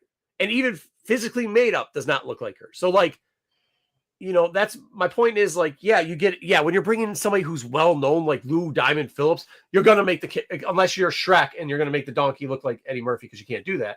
But, like, if you got somebody that famous, you're going to do it. But, like, the average person where you're like, okay, we have a character, we're going to interview 10 voice actors. Cal Kestis. He looks just like the character, just like the actor. She does not look they don't anything have like to do it that way. Yeah. But I'm just saying, but they made her look more person who manly. voiced the second sister didn't look anything like the second sister. Dom, hey, Dom, how much did you buy? How much did you buy? Yeah, for Deadly. What I'm saying is it's not the rule that they do it. I get that. That's the exception. Cal Kasich, Lou Phil Diamond. What I'm saying, Dom, but generally for Deadly Venoms, that's how it goes. The majority of voice actors look absolutely nothing like the character they're playing. I dated a voice actor. I know. Okay. Well, then but you get the argument. The point is you're getting the argument and then saying the opposite of what you're saying. Listen, Dexter's Laboratory. Dexter, the woman who did the voice of Dexter, I dated. Okay. She don't look like Dexter. No, she doesn't look like Dexter. But I'm just saying the fact is, this girl, unfortunately, they did her dirty. Dom, how much did the game cost when you bought it? When you bought Outlaws, how much did that game cost? Actually, zero, because I didn't buy it. Okay. Well, there's also the fact that a lot of times too, it depends on the production of the game. But a lot of times too, the game it depends on the production of the game. But sometimes that's done before they even cast the voice actor. They design the character, so they design the character first, and then put it into the voice actor. I'm not putting up Myers' thing because he's wrong. Well, he's not wrong. He is not wrong. He is. Truth. No, Dom. Dom dated a girl that looked like Dexter. Yes, that's the only thing in the chat right now that makes any sense. Well, first off, let's get one thing straight about the character of Kay on Outlaws is that game studio and Ubisoft sucks at doing graphics because half the time her facial features were changing and disappearing through glitches. So it didn't really fucking matter what she looked like. Yeah, that changed. If you want, once again, I think that's to my point of did you buy the game? Because if you did, then you know that first off, her character. The problem with it isn't that there was a strong. But I don't think that jawline. they did that as a slight to the So they did her dirty. They didn't did it as a slight to the voice actors. Like there's so many problems with that game. Not just that, but the action play they did on it. A bunch of stuff they did back end.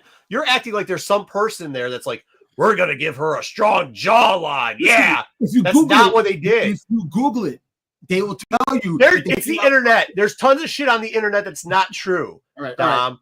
You can Google my nuts. How about that? What I'm telling you, somebody who hasn't played a video game in 40 years, and Meyer, I doubt you bought this video game either. If you play the game, unlike what's the one with that's got Cal Kestis in it? Fallen Order. It's a disaster. Dude, Sam Whitmore, who freaking got the voice, who did freaking goddamn The Force Unleashed. That was back then, and it still looked like him. And lots of stuff, and it didn't. Still looked like him. Come on, man. Listen to me one time. You're wrong. You're wrong. I am not wrong. I listen to you all the time. You say the dumbest shit. I say a lot of it on the internet. You may think I say that dumb shit, but no, you're wrong. You're wrong. Have you Googled stuff? Wrong. You'll be wrong. Wrong. You'll be wrong. Wrong. I'm not doing this. Go. You don't want to do it. You don't want to Google it because you know I'm right. It is the truth about that. You're not. Dumb. I see the dumb shit you put in our chat all the time. You don't. You're too dumb to realize what a source is. You have no clue what a source is at all. I'm just going to move on. I'm going to move on Please. by saying I don't think Meyer, yes, they might have changed the way she looks, but I don't even know if that's true because I don't know if the character was concepted first or if she was casted after that. I don't know what happened, but I don't think they did it as a slight to her, like to do her dirty or anything like that. Yeah. I think they just designed the character the way they wanted to. It happens a lot in video games. They don't always. Which is my point. So, I don't know. Anyways, this is an interesting announcement because if you look at the date, May 22, it's going to just coincide with the movie release. So you get a new attraction of the Millennium Falcon Smugglers One with Mando and Grogu in it. It's going to be at Galaxy's Edge at Disney Parks. So should be interesting. I don't know. There weren't that many details. It was on South by Southwest, which is a conference. There's a whole lot of other things. There's also new droid animatronics and other stuff coming for the Star Wars stuff. They announced a lot of the Disney Park stuff. I didn't get too deep into it. But this should be interesting because obviously people are excited about it, man. Well, it's going to be used to promote the movie for one, obviously. But the Millennium Falcon, that means that Mando has the Millennium Falcon? No, the Millennium Falcon's already. No, hold on. So the Millennium Falcon on Smuggler's Run is already there. So like when you go to the park, that's there. What they're going to start doing is they're going to start featuring Mando and Grogu in that portion of the park. So like how the park is split up in that Star Wars section, there's still like incorporate them into the ride somehow. Yeah. I don't know how. Yeah. So like that's a different section. Then you got the section that's got the New Order crap that they do all the time. You got the Vader fighting on the Sting stage. You've got the droid building area. You've got the old stuff where you had the old ride. What was the old ride with the droid that would take you through that? Where they had the AT-AT and the ATST and all that. So it's like what they're saying here is during that part, there's like this huge ass Millennium Falcon that's a ride, and it's pretty fun. Actually, it's probably one of the more popular parts in that park. So yeah, let's say you could incorporate other things into that, like Lando's still around. Lando could have the Falcon and run into him. Yeah, so. Star Tours. Thank you, Doug. Yeah. So that's cool. I mean, at least they're finally adding. I mean, they needed to do something. I mean, you can't keep doing the Hondo thing and the Droid Factory and all that stuff. It's just not feasible. But the new droid animatronics too looked interesting too. So we'll see how that works out. Last but not least, Marco may have some opinions on this one. I don't know. The Star Wars Japan announced the 4 panels that they're going to have, or at least the 4 major ones. But now you can no longer do reservations in the old way. You have to go through the online queue. So so that's so you said there was actually this is actually from Dom, kind of. He sent that there was an announcement out, and it was, but they sent it to us ticket holders. Everybody who has a ticket should have got this email already about what they're doing. They're trying to do fast lines for everything. It used to be a lottery, correct? I think in the old one. It used to be a lottery. So now, well, here's the bullshit part about this, anyways. You just because you get that. If you get this anyways for the major things, the VIP, the Jedi Masters are guaranteed as long as they show up 30 minutes to get all the seats, right? And we don't know. They're not saying that everyone's going to show up, right? We're not sure that everyone's going to show up, but they're saying that they're going to show up. Then after that, the very next thing they do is then they said, if you get one of these lightning speed things, you can choose to go one of them. And if there's seating available, then you're going to be able to get there. So then the next half an hour, you're going to have to, this might turn into a huge mess. The next half an hour, from my understanding, it goes in like a tier system. So if all the people that bought the tickets for the Jedi Master come there, then you might not be able to get there. Now they're only letting you reserve. There's 2 stages. They're only letting you reserve it there. But what were the titles? The titles, this is where I had it for Dom. These are the titles I found interesting. You sent me that thing right before the show. I sent it to you right before the show. I can pull it back up. The titles they actually purposely didn't reveal a panel. They put a dot there that didn't say anything. Then on Friday they had the Mandalorian and Grogu panel, and then they had something that Dom's been saying forever, and I think this kind of solidifies it. Andor, a Star Wars story, is on Saturday. which I think we've all been thinking that maybe they would release some stuff on Andor there at Celebration. I have a feeling that that's the panel that they're going to show the episodes on, right? I mean, I'd assume. Correct. I mean, you need to get into a lotto then to get to see it. Yeah, well, so Dom, I don't know if you heard it, but they're giving all the Grand Master tickets, like the Grand Jedi tickets, they get first dibs up to 30 minutes before. Okay. And then after that, if there's still seats available and you won the lotto, then they go in line, first come, first serve. So they're going to hand out way more tickets. Like people are going to be standing in line thinking they're getting in. They're not going to get in, which is going to suck. Well, I'm sorry, but you know what? Maybe they go by the tickets itself. You know, the badges, the press passes you get, I mean, the badges you got to get in, they go by that. And once they get to a certain number, that's it. You know, I don't think they're going to friggin' make all these extra tickets that people have and they can't get in. I think they're going to go by, you get in line. I mean, I know they're doing it out there, so maybe Japan will have a different, you know, because the culture is different out there. But I know sure as shit they did this in they did this in USA. People would be throwing a riot, standing in line for an hour not to even get in after they thought they were going to be able to get in through the fast pass situation. It is not going to go well for that. I just don't see it going well. But the other two panels that they also said that they're going to have is the Ahsoka panel and a first look Star Wars Visions 3, Volume 3, which once again, I mean, I think that's something we've all been kind of looking forward to also. Getting the Ronin again. Yeah, right. I think that's something we've been asking for, and I think two out of the things you thought we were finally going to get. To answer the question of the chat, it is Star Wars in Japan is a fairly big. I mean, is it the most popular property? No. There's much more popular properties anime there that aren't popular here, but I think for Star Wars it's fairly popular. So yeah, I'm gonna try to do what I can for Deadly Venoms. I definitely will be recording a lot and a lot of stuff going on there. The problem is that I have my family with me, and as a lot of people here knows, I don't like to get my family. Gotta be careful how much stuff you record too. Yeah. Don't take that as easily sometimes over there as I do here. Oh yeah. The general, yeah. I'll see what I can do though. I'm planning on getting us a lot of cool stuff. I just don't know if I should even put into this. Here's the problem with putting into these panels too, and it doesn't start till the 25th. They have not told you. I'll be honest. I'm very disappointed in this section. They dropped that, said it's coming on the 25th. They won't tell you exactly where you can get in the light pass. They won't tell you the merchandise you can put in for yet, so you can't plan it out. They've only given you already put in for. Like I know they had the art show thing already. Yeah, but that's what I'm saying. Like they don't, like they're saying on the 25th, all the stuff's gonna like why are you keeping this a secret?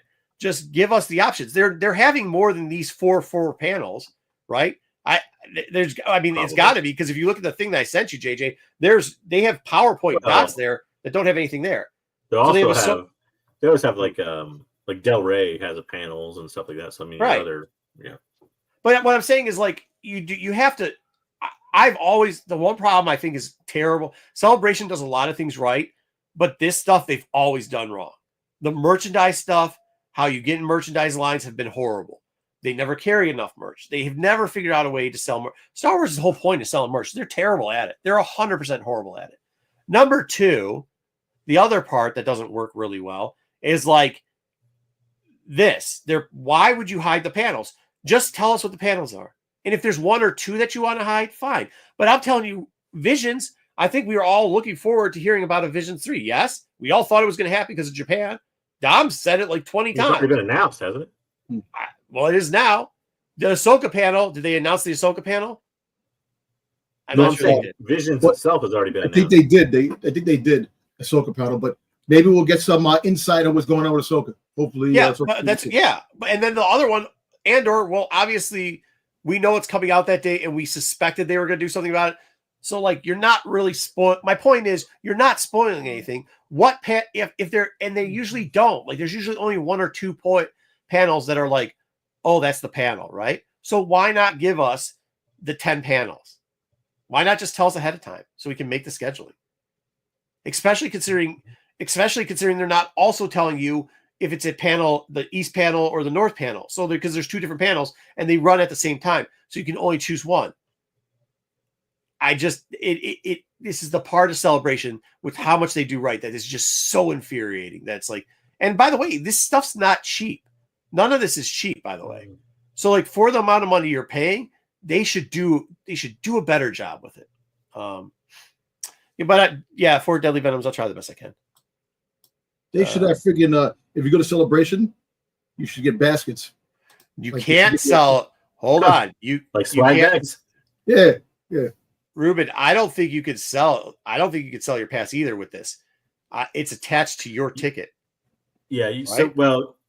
First off, you can only transfer passes, and second off, I think the deadline it might have actually already passed, but I think the deadline to transfer the pass has already come and gone before the time you sign up for the panels. And here's another thing that they're also not considering. They're not making kids that are 13 and under get passes either. So, like I said, this seems like this is just going to be a debacle. It's like every queue. If you go to do a lotto and you get in, you can't take that pass and sell it because your name is latched to that thing already. Okay. Yeah. Because they used to be, you was able to do it before, but so much shit got out of hand, and a lot of bogus tickets were being made and things were going on. So they decided your pass is your pass. Well, you were transfer it up to a certain amount of time, but I think that time's already passed. So by the time you sign up for the panels, it's long gone. Well, I read the thing here, and there was something about the transfer that was very tricky. It's not like it used to be. I know what Ruben's talking about. The old way, you could push it off, and it would be through an email and whatever. But and they scan it through. This one seems like it's geared toward you'd have to transfer your whole ticket to them. And not only that, I mean, I don't know, Dom, but when you're saying the old lines of queues, you got in the queue like you'd actually get into stuff though, right? Like they're telling you here, you can sign up for the queue, you might not get in. No, because they do it now. Lottery. No. Yeah, lottery. There are times that if they have a packed thing and you're in the queue, you can get pushed down. That's it. They have enough people. Yeah. It's getting in the queue. As soon as it drops, you have to go into it. No, but what I'm saying is like with this lottery here, just because you win the lottery, just because you get yourself a ticket for it, that does not mean you're going to it. I don't know. Doesn't? No. Wouldn't that defeat the purpose of a reservation? So once again, I'm telling you because I read the fine print. It says priority of seating comes Master Jedi tickets. They do not have to register. They just have to show up 30 minutes before. But I don't even think that many. There's not that many Master Jedi passes. There's a lot. They have to take a few. There is a lot, but they have to have. No, but I get that. But Dom, I get that. So, but they want this full, right? So they're going to try to give it all. Then it says after that lottery tickets. But then under lottery tickets, it says, by the way, if you have kids that are 13 and under, they don't need tickets. Well, there's no lottery though. Now there's just the online reservation thing. There's no lottery now. Right, but the online reservation thing is it's very short time. It's like it pretty much is the same thing as the lottery. I mean, it works just the same in a way, but yeah, if you can sign up in time, you get a reservation. Like a physical lottery there. Where not like a physical lottery there. But then, but after that, if you get the reservation, just because you make the reservation, it says just because you have a reservation ticket, you get a ticket through the reservation. That does not entitle you to a seat here. It's first come, first serve. And if it's full, it's full, and you're not going to be able to get it. That's where I think the problem is going to be. Well, that line is going to be crazy. If you have to get in line for this, there's going to be lines already made out already standing. Yeah. That's what it is. It's going to be one big line. It's just going to be a mess. At least the old ones. Well, see, I hope it's not like this too. Because remember the old ones, Ruben will tell you too. The old ones, yeah, you had to have if you wanted to be in the seated section, you could get there, but like it was open space, like right in convention floors a lot of times. So you could stand someplace on a convention floor or sit someplace else, and you could see it and hear it. You aren't up close, you know what I mean? You aren't at the center stage, but like you could see the stages, like you could hear that. I've sat there and they would have one in the main floor of Celebration. It sounds like now they're kind of limiting that, which stinks. They should allow these to be opened up to everybody. You know what I mean? I don't know. Yeah. Ruben Robert. Yeah, it does. It doesn't seem like the same anymore, Ruben. All right, what's next? That's it. That was the end. Oh, that's it? All right, cool. Yeah, so Kathleen Kennedy did say, you know, when she was supposedly stepping down, then she came back and said she wasn't stepping down. All these things, she was talking about the Mando verse, that her main focus is now the Mando verse and what's going on there. So, like I said, they're not going to move forward to other things now. Like they're going to do the Rey movie if they do the Rey movie, but they said that they're going to try to focus on the Mando verse and build that up. So well, obviously, if they have a Ahsoka panel too, that kind of plays into the Mando verse, right? Yeah. So I mean, yeah, I would figure it's going to be. I think you're right. I think it's going to be heavy Mando. I don't think that's out of pocket to say it. I think they have a good run right now, right? They got to figure out what they're going to do for Andor, but like you can get the Mandoverse stuff in there. Visions of Pilot is doing very well. And the other animated series that they might drop and mention at Star Wars Celebration, if it does come, they do that. Well, I mean, yeah. Well, love it or hate it, the Jedi series, the Jedi and Sith series are doing decent. You know what I mean? So like you can keep those going. So they have, like, as much as we knock some of the product that they put out there, they have some good building blocks. They just need to continue. Speaking of good building blocks, this week Jedi Knights came out. Dom, this is your time to shine. Tell us about it. Yeah, Jedi Knights. So it was kind of cool for this book to come out. They had a lot of different things that were in the book that actually surprises, because there were certain aspects. Not to spoil, if anybody didn't read, there's a couple of you can spoil it a little bit, Dom. I mean, it's the week already. I mean, everybody, if you're a Star Wars fan, you know this is that's what I'm saying. Go for it, brother. Like, I'm just gonna say that if you want to know a little bit more about Grogu, they dropped a surprise Grogu freaking drop in this, which was actually good. Yeah. Which was awesome. It kind of was surprising. Overall, I actually enjoyed it. To say about it, to talk about it, the different stories of each character, it was good. I actually enjoyed it. I'll tell you this. I thought it was if they go forward, we kind of talked about it back thing, and I wanted to hear Dom's opinion on it first, because Dom has been out of the comics for a while, and he early this week he's like, dude, that story's good. I'm like, there's no way you read it, and he did. And here's the thing about it. I can't tell you the last time. I mean, I could if I had to think hard about it. We got a concrete book like this. The storyline was good. It's not blow your pants off great. No. But it's good. Yeah. The art was good. Yep. I think if this is what they're going to do going forward, and I mean, maybe it does have that feeling.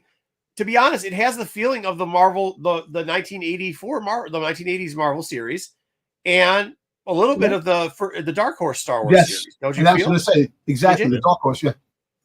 Yeah, I mean, where it doesn't have to be grounded in these long, drawn out, one point of view story that becomes this conglomerate of a bunch of people there.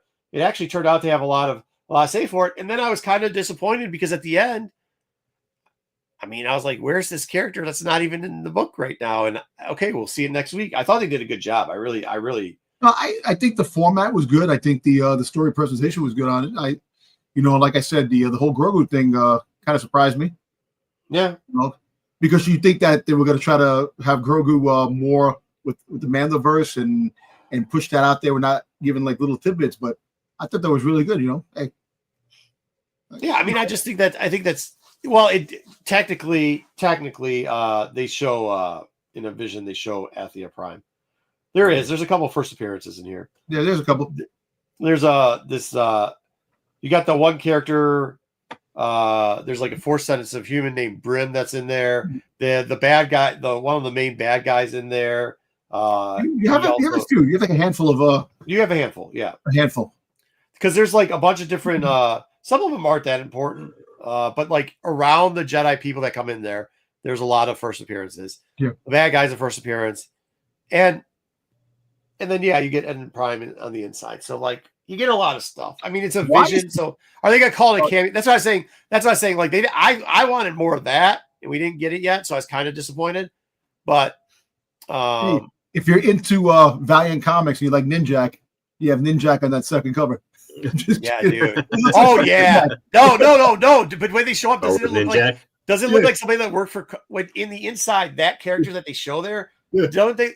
Were you like, is this a GI Joe crossover? Yeah, I thought it was exactly Ninja and freaking yeah, exactly. It was like a Stormtroopers. GI Joe Ninja. It was like part of like not Shadow Storm, but it looked like a knocked off Shadow Storm. Yeah, It yeah, was, Whatever which his one's clan the was. 125 is not on here. It's on the other page. I don't think I put it on there. And they had one of those bladed ones too. So, but yeah, I mean, they were just. I guess we could put first appearances for you next week because we're gonna get more. I We'll do I think of the first appearances, which I kind of, like I said, there's just too many. And by the way, a lot of them in here. I mean, they're first appearances, but I don't think the characters. I mean, they're just support characters. Not gonna matter that much. Yeah, they're not gonna matter. Yeah. They're not gonna matter that much. And I would have had to put like because there is like Dead 10. by issue 2. Yeah. I'm just saying the whole thing is that I was impressed. Oh, there you go. Isn't that? There you go. Oh, that's the foil. Was that the 125? Was the foil? That I can't remember what the foil was. I can't remember what the foil. I think the foil was the foil 125. I think the foil was. Yeah, maybe. All right. That's all we got for this week. I tried to read that book, that Wayseeker, the Turd of the Week last week, but that thing was just atrocious. I couldn't do it. no, okay, the foil wasn't. Okay, the foil wasn't the 125. Okay, cool. Next week we've got Vader coming in. I like it. I like the story. I like it. Yeah. I don't know what Kylo Ren's fighting Rancors, but okay. Yeah, no, right? Yeah, that's the scene. That's right out of freaking Force Unleashed, man. That's the scene right out of Force Unleashed. Yeah. Yeah. I mean, I don't know. Like I said, like this is kind of where it is. Like I would say that the Tales of the Jedi is a good cornerstone book, and then having this as a supporting like minor series, it's kind of like they're taking a curve. I just don't want to say that because we've seen them start to do this and then just throw it all away. But hell, if they can go back to back with actually readable comics, when was the last time they did that? My Vader book.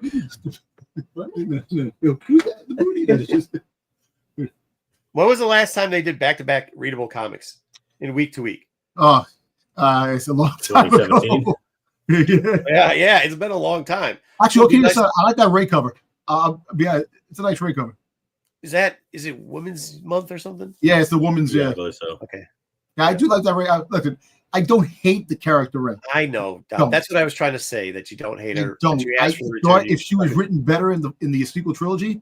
that's what I think. The article that JJ was trying to tell you is what they said.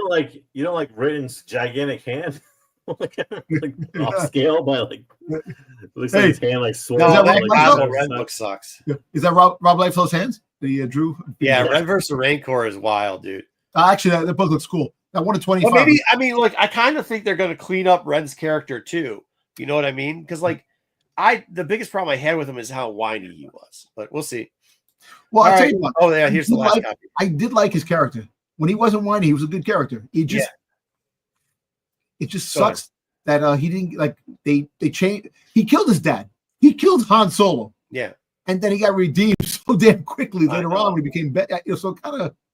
I gave you this one, the 1 in 50 by itself down, because there's your character of the head guy that walks around on the mechanical thing in the background. Yep.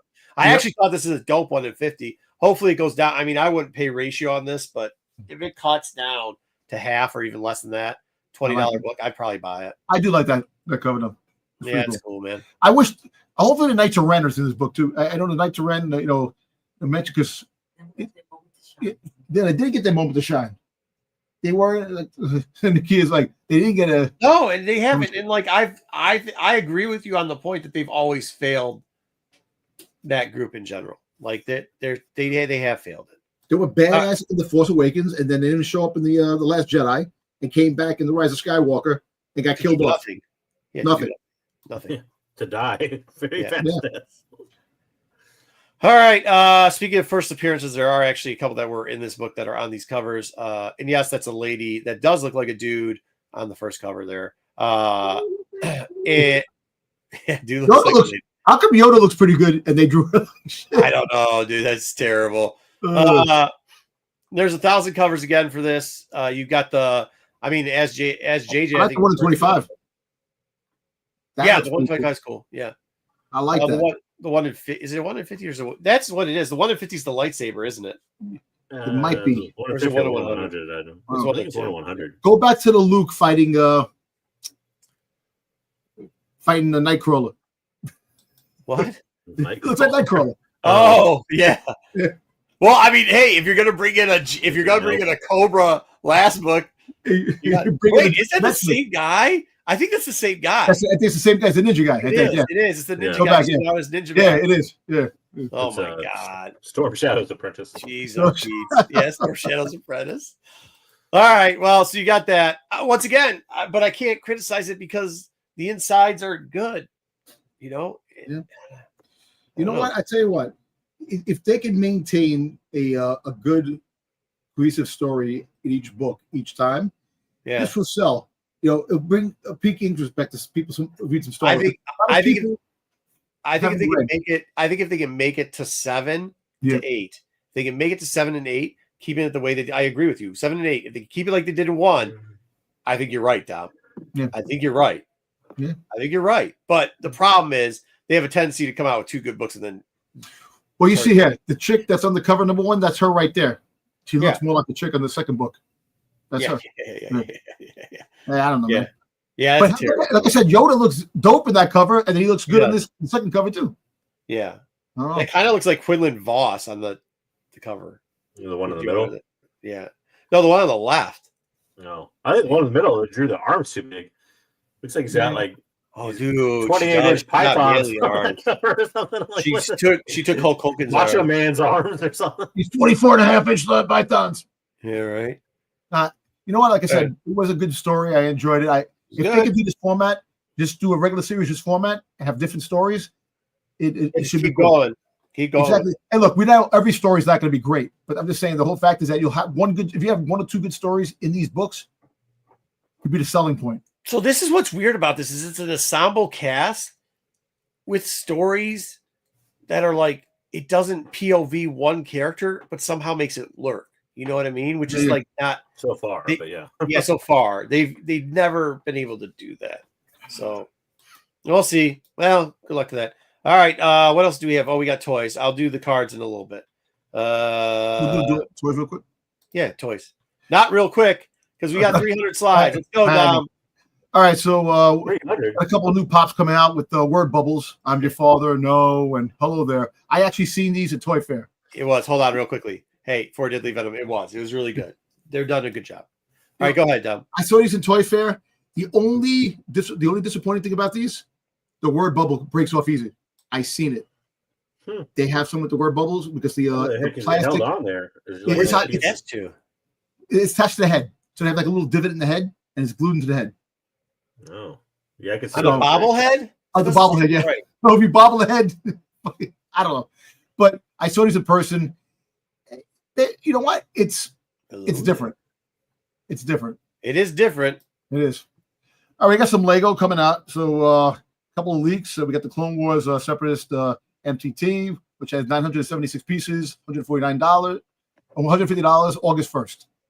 Okay. And then you have 12 minifigs, Commander Bly, Leia, Sophia, and 10 battle droids for $150. Okay, hey, this is what. Okay, does anybody else stop counting battle droids and Gronks and anything else that's like, if it doesn't have the legs and the head that pops off in the arms, it's not a minifig. Okay. Yeah. You know what I mean? Like it just isn't. I would say you only count ones with unique looks, right? Like aren't the battle droids all the same? So they count as one. Yeah. I don't. Well, it looks like they got 2 different versions. With 75, 431, the 327th battle pack, June 1st. So, all right. Yeah. Those people love the battle packs. So we have more leaks. We got the Republic UT-AT, $150. A remake, yeah. Okay. Rebuild the Galaxy, 349 pieces, $50. Kids love that Rebuild the Galaxy. You know, the AT-ST Walker, $200. Jesus. Yeah, it's gonna be it's big, man. It's just big. You know, you got the buildable battle droid, which is the battle droid itself. It's $100. Okay. You have an Ewok. There goes for Jedi, an Ewok. Yeah. $90. Then you got the battle pack, $40. Oh, so that's going to be like one of their masterpieces, like the helmets or whatever for an Ewok. Okay. You got the V19 turret, $60. Django Slave 1. Which I'm surprised. Is that $70. the adult for the adult one? That doesn't make sense. It doesn't make sense. It thought it was gonna be a lot more money. $70. I don't know, because it was supposed to be a bigger model of 707 pieces. Yeah, I don't know. But No, that's about right. That's about right for the I was about to say, it pieces. seems right. yeah, I thought it'd be a little bit more because I thought it was gonna be a deluxe type of Piece counts right because like look, 350 is $50, so that's about right piece wise. Yeah, they just said Slave 1 in here. They didn't say Django's Starship. You know, it's Slave 1. I don't know. The wordage, the verbiage, I don't know. Maybe they change. I don't know. They're gonna change it back. I doubt it. But. Well, it's the adult. So hold on now. It's the adult. The issue that they have with the Slave 1 thing was that their marketing came back and said that parents weren't willing to buy their children something with that on it, and they run a company to sell toys, so they took it off. The Django Slave 1 is the adult version. We told you they weren't getting rid of the name Slave 1, so because it's the adult version, it's called Django Slave 1, and I mean that's just what it is. What? I have a Django Starship. It's freaking one of the toys. It has Django Starship. Well, because that was before they said it was the same thing as Slave 1. Well, we'll see. Well, we'll see what happens. K2SO. You got the buildable KS20, K2SO, and then you got the Separatist MAT, which we just saw. So yeah, I don't know who the hell wants a K2SO buildable. There it is, right there. Yeah. So you have Andor leaks. You have the U-Wing, which is $80. 4 minifigs. You got Cassie and Andor. I actually like that minifig. I just take back what I said about robot minifigs because there you go. I like that K2SO one. You want a Dream Miro? No, what is that? You get that figure too. RB eyebrows, rested Yeah. bitch face, but it's just the eyebrows the whole He time. has a rested bitch face. Her face is always mad. Jesus. Yeah. So it's for the minifigs is just 2 people. And that which one does she come in? She comes in that too. She comes in. That's a 4 pieces. That you get that figure. Oh, that's her. She's one of the Imperial people down there. She's the one on the right. Yeah, one of the Imperials. Okay. All right. That's not bad. That's actually not bad. $80. U-Wing. Yeah. And I got more. I put these here too. So they have a helmet, actually, a Django helmet. They have a Kylo Ren mini shuttle, which is coming. Django Fett helmet. The Starship. See, Django Starship, $240. That's what I'm trying to say. It's like, well, that's a lot. That's different. That's a lot bigger, and yeah, it's probably going to have the. Oh, that's the UCS. Jesus, it's gonna be big. Then you have Kylo Ren's helmet, and then the buildable chopper. No stranger. What's the one on the left? What the hell's the set on the left? Which one? Oh, that's the. That's the shuttle. Is that the shuttle? That's the Kylo Ren shuttle. Okay. Yeah. See, but do you see like they're saying that the Django ship's probably gonna be a 9U somewhere in there, 10U. Yeah. That's what we're kind of saying. We're like that older set back here, that the premiere set that has Slave 1. That's like the premiere set. Like they don't. That's for adults. But it's $70 a premiere set for $70, and then yeah, some of those premiere sets are. They run between like 100. They try to keep them, I think, between 120. I think it's 50 and 120 somewhere there for the premiere set. All right, so that's the ship. The Cassius. That's cool. 594 pieces. All right, so we got. Go ahead. I'm sorry. Yeah, so we got some from the vault. The Micro Galaxy figures, ships that are coming out. So you have the Starflight class collection, Series 6. You have 5-inch scale Starfighter class vehicles, 8 micro figures, accessories, and rare chase set included. You get all 13-piece set. There's no price on the set, but it comes in a little box set. Wow. All right, fair. Yeah. And then this is one that's coming out. It's the Interceptor. It's a chase. 5,000 pieces. How's it a chase? What does that mean? A chase set. It's like 1 in every 6 pieces that you get it. So like they'll take the box, so they'll put it on the shelf, and you just have it the shelf. It'd be like they'll put like say 6 of them up. There'll only be 1 chase. If some employee doesn't put it in first. Yeah, that's so somebody's gonna grab it out of the boxes. Yeah, of course. That's what they do. All right, so Hot Toys is dropping a TIE Fighter pilot, which pretty badass. Kind of There's no price on it yet, and don't know when it's coming out, but it's coming soon. Pre-orders haven't gone up yet for this. So, all right. So we have some Black Series. So I seen these in person at the show. I really do like this figure of Moff Gideon, him in the Mando armor. I like this figure. You know, so I mean, it's a good figure. It looks just like him too. Kind of. This looks really good. I like that helmet. Yeah, dude. Like, see, this is why it'd be cool if they brought this price point down and did direct it towards kids. You know how cool that would be. Because as a kid, if you were a kid, you'd be putting that helmet on. Hey, doesn't that helmet look like a Spartan type of helmet? Like, well, it's taken off of the what's his name's the Death Troopers. Yeah, that's really the Mandalorians, the whatever. The Mandalorians, yeah. I do, but I do like the way the helmet looks. I think it looks cool as shit. It looks better. So we have a Praetorian Guard, another one. It's coming. Okay. We have a repackaged directed Krennic. This is dog shit. Box. It is dog shit because it's repackaged from Rogue One. Maybe they have a couple of different minor adjustments to it. Maybe it looks a little bit more like Krennic, but dude, a little grayer, but like new face sculpt. But this didn't sell the first time. No, it didn't. It was a peg one. Yeah, it was. This is kind of cool. So it's pretty Andor in TIE Fighter Pilot. See, I like that they're doing the helmets now. Now the price point kind of looks okay. Yeah. All right, so we get Revenge of the Sith 20th anniversary packaging for the 6-inch line. We have an R2D2. Okay. And we have a Kit Fisto. Was it removable head? I don't know. And we're getting a Dooku. All right. That'd be funny if they did stuff like. Oh, so that lightsaber's supposed to look like that? Yeah, it's like because it's like he's in action moving. That's kind of goofy. Yeah. And this is going to be a Walmart exclusive. We're going to get the Tactical Ops Trooper. Okay. All right. So for other people that thinks that the retro line is dead, this is actually pretty cool because we're getting a Han Solo in Stormtrooper that was never made for the Kenner line. And we're getting a Dr. Everson, never made. Look at how stupid that head on Han Solo looks. I know, but that's the way it looked in the original Kenner run. I know, but that's not deal. I know. I don't know who buys these. The Mom Mothma in the friggin' pack. It's one of the most expensive friggin' retro figures. So what's cool about this? You see these retro stickers? You're able to peel them off now. You know, if you like the keep it in packaging, you can keep one in with the thing. So you have all the so you nice. Take them off. Yeah, take it off. Makes them look and look, the Han Solo is pretty cool. You just pull off the thing, and you can have the car. And look, the helmet is an extra piece on top, which is kind of cool.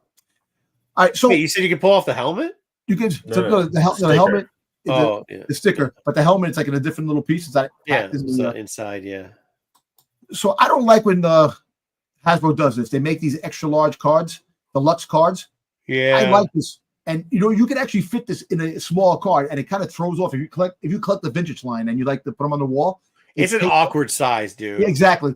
So they did this a couple of times, but I do like this Trooper Imperial Armor Commando. I like this. I have mine right here, the Black Series. Yeah, I love this Trooper. I really do. The reason why I think is because the Marvel stuff in that oversized card works well, but DC tried it too. It didn't work. Like, dude, it only works with the Marvel line. I know, and they're doing it with the freaking Hammerhead too. You know, they're bringing Hammerhead out and they bring an extra large package, which makes no freaking sense. I don't understand. Deluxe packaging. So, and we're getting a remade of Panababa freaking Watchman with removable arm. They're updating it, so that's cool. Looks like he's dancing. And we're getting a land speeder for the vintage line. They're redoing the land speeder. We're going to be getting a Clone Trooper 501 Legion helmet. Okay. And I want to put this here. So Adidas Harden's coming out with Jango Fett. How much are these things? There's no price yet. I was looking by, so it's coming out soon, but I actually think it's bad. I think they look cool. I don't know. I think they're pretty cool. I like it. I do like it for some reason. Now the comfortability, are they comfortable? That's the main thing. Because if I go to the gym, why they look comfortable. That's why I like them. I think. Yeah. So They we look like what are those underwater shoes? Yeah.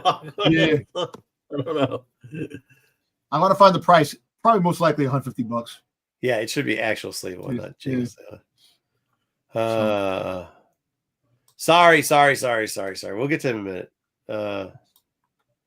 What else? Let me see. Anyways, all right. Yeah. Well, Dan was there. Oh, we got the deadly venoms, which we're still trying to change. We're still trying to change. All right. 4 deadly venoms. All right. So no, it's all right. We just covered these. This probably is linking back to the other things that we covered. Go ahead, Tom. Yeah, so Disney, the High Republic, Stalin, Geos, right? Yep. Yeah. Legacy lightsaber hilt. It was limited to 5,000 pieces. I don't know. Listen. I'll tell you this, Deadly Venom. I don't collect hot toys because I don't have places to store them. To be honest with you, I collect hot toys. Weren't these going for $450 at one point? They were going more. They actually dropped it, which kind of sucks. Well, it sucks, but it tells you weight, man. Because this is like a year old. This is maybe a year old. JJ, about a year old. Yeah, probably a year. Yeah. So it's either below market value, or just hung on to what the market value was. Interesting. Basically overpaid for one of these. I think he did. Yeah. All right, so nobody knows who Stellan Geos is for the most part, unless you're exactly reading. I mean, so speaking about Mara Jade coming, talking about Mara Jade, she has a few action figures. So we're just concentrating on the Black Series. Hasbro, when they made the 3.7-inch Black Series figures. 2013. Holy shit. 2013. Yeah, this had some pretty good carded, pretty good characters in the carded sets. All right, so. It's not that much, but it averaged between, $30 and $38. Yeah, so like $35. $35 is basically the going point, which it's holding steady. Weren't these only $20 when they first came out, or something like that? 15, no, actually, these were cheaper. These were like freaking $10 when they first came out in 2013. Wow. Okay, yeah. So it's not bad. Prices just gone up now, yeah. Because there's some figures that are hard to find in this Black Series. And trying to find the mint because the old black card back is. We all die. Landfills are going to be full. Jeez. But if we get an announcement at Celebration, something about Mara Jade coming somewhere, these might shoot up. So Dwayne Scott, that's cool. Those shoes, if they had a little blood on, that'd be kind of cool. If you want to try to make a quick little buck, if you see these for cheap, I would pick one or two. Sometimes I think 4 Deadly Venoms and Dom are twins. Their brains work exactly. They both said this at the exact same time. All right. Well, that's cool. All right, cool stuff. We'll change that title. Let's get into cards real quickly. So, actually, Dan came all the way. He lives, I think, Dan, what do you live? Like 45 minutes away from me. He came out to the lake. He did the card shop we go to, Game & Co. off the lake where I live. And I don't know what Dan thinks about it. I think it's a cool shop. Kind of clean. They had a good show out. I got blamed for Dan's because I said don't do Vader, and then he had to play against Vader. But I meant don't do Vader unless you have the cards. I went 2-1. I think Dan went 2-1 too, or he 1-1-1-1-1-2. Either way, we got some packs and stuff like that. He already showed. He didn't wait. He opened up his packs already and sent them to me because he bought one of these too. You went 0-3, Dan? My bad. But you haven't played in a while, Dan, too. So did you have a good time, though? Marcos, is it a game or just cards? It is a game. But this pack, can you explain what these are, JJ? It is the Carbonite ones.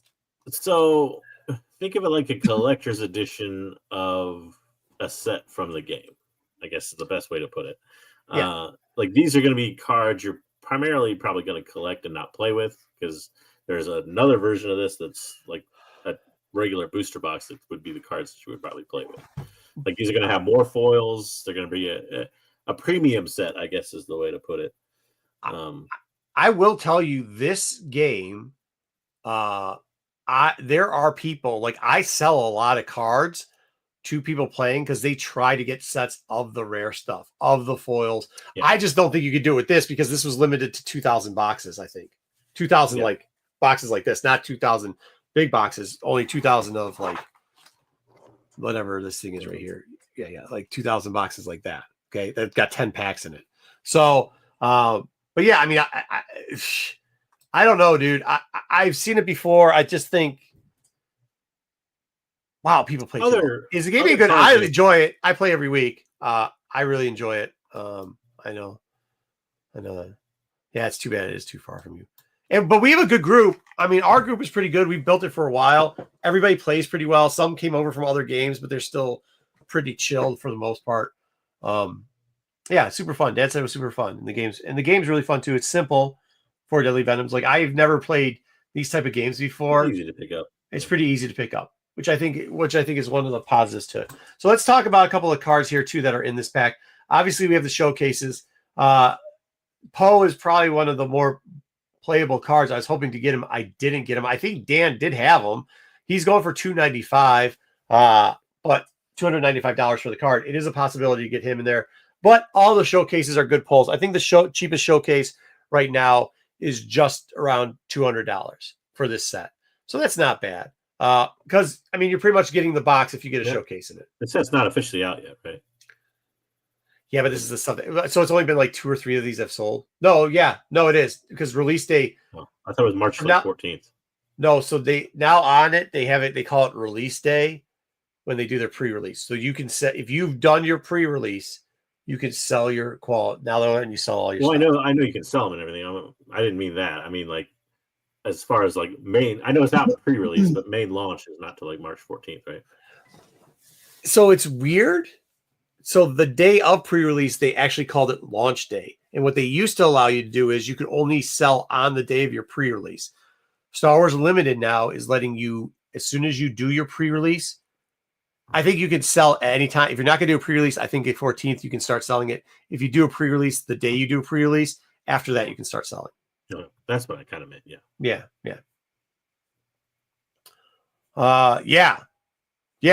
Hey, for Deadly Venom, I get it. It's kind of like that's. I was going to ask about the hot toys. Like, is it worth to get one of those troopers? Because, like, I don't know. But here's the other cards that are kind of cool. We talked about their serial cards. So the figures raised up, they do look really cool. And then, like, you see where the white arrow is? It'll give you a number. So this one's out of 250. This is from your favorite show, Marco.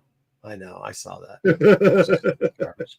But like these are the rare ones, and these are the, like, I'll be honest with you, I don't care if I get the Boba Fett in the showcase. I'll keep it, but I'll sell all the other showcases, and I don't actually care about. I think they're cool. The serials are cool, but I won't play with them. And they have the cards are different versions of them, but those are the 2 things we're hoping for a hit. If we get a showcase or we get a serial card, we're in really good shape. If we don't, we just flushed $235 down the drain. So that's the goal. Welcome to card collecting.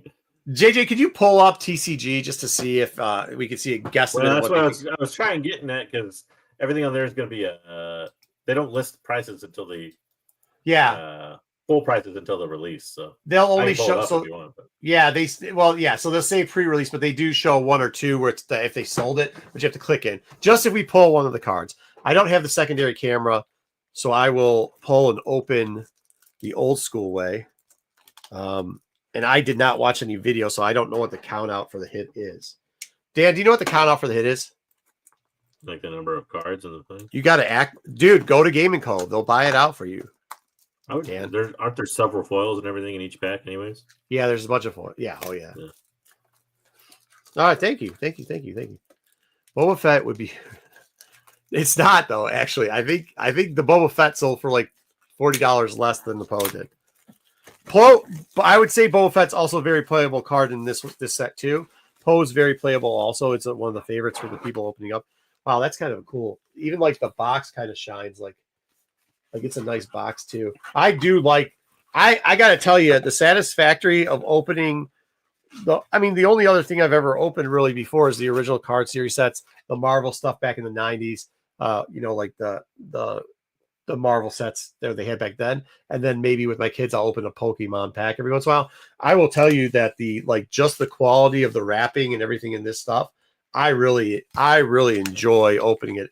These expensive ones, it's paper instead of like a plastic thing. I didn't pay attention. It's in the middle. Okay. I don't know if I should look down or not.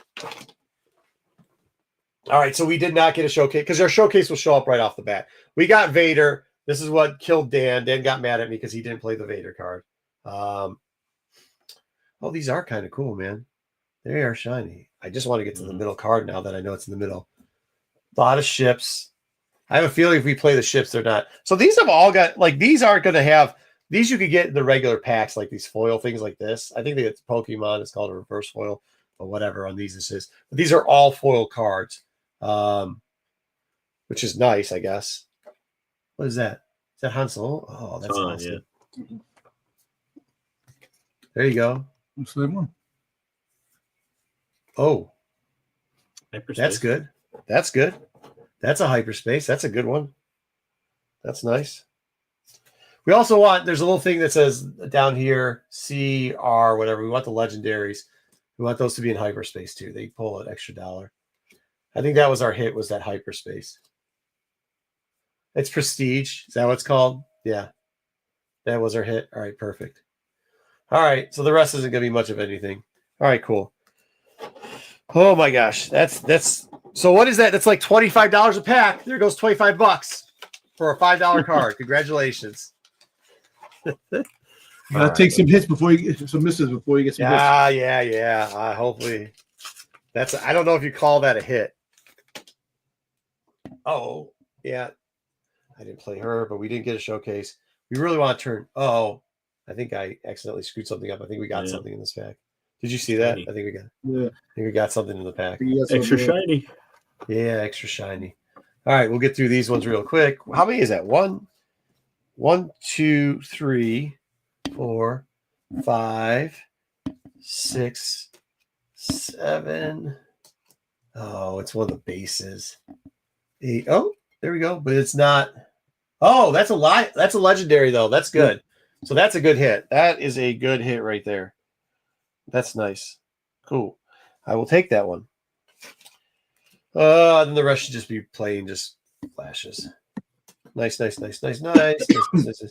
wonder. Oh, well, that is different. These bases. So these are rarer bases. You don't get these all the time. And this one is foiled. I think, Dan, you can only get it foiled in this set. So that'll be something that's cool. That's true. So I will get rid of it. Yeah, that Boba Fett card is dope. Yeah, all right. What's that?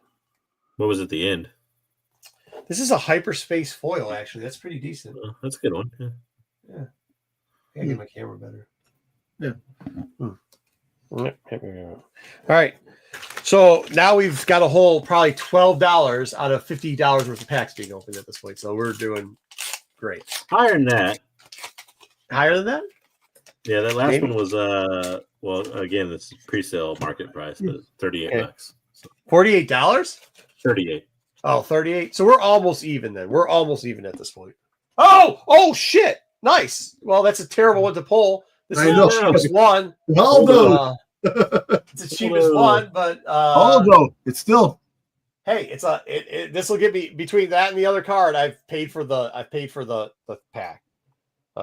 Cool. I got to put that in the sleevo, Megiddo, because I need to sell that. Oh, quick. Godspeed.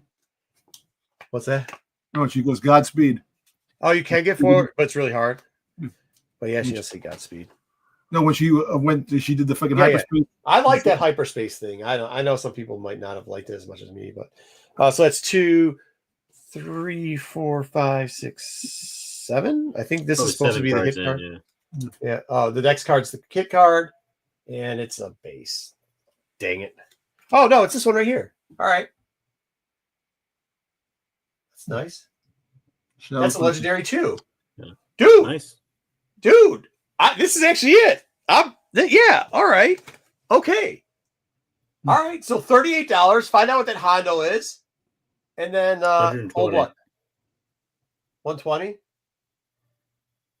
So we're at like 150. So we're almost there. Oh, this is cool too. Full art. $21 for that last one you pulled. Yeah, so 30 to 50. So 170. We're almost back. We're almost back to breaking even.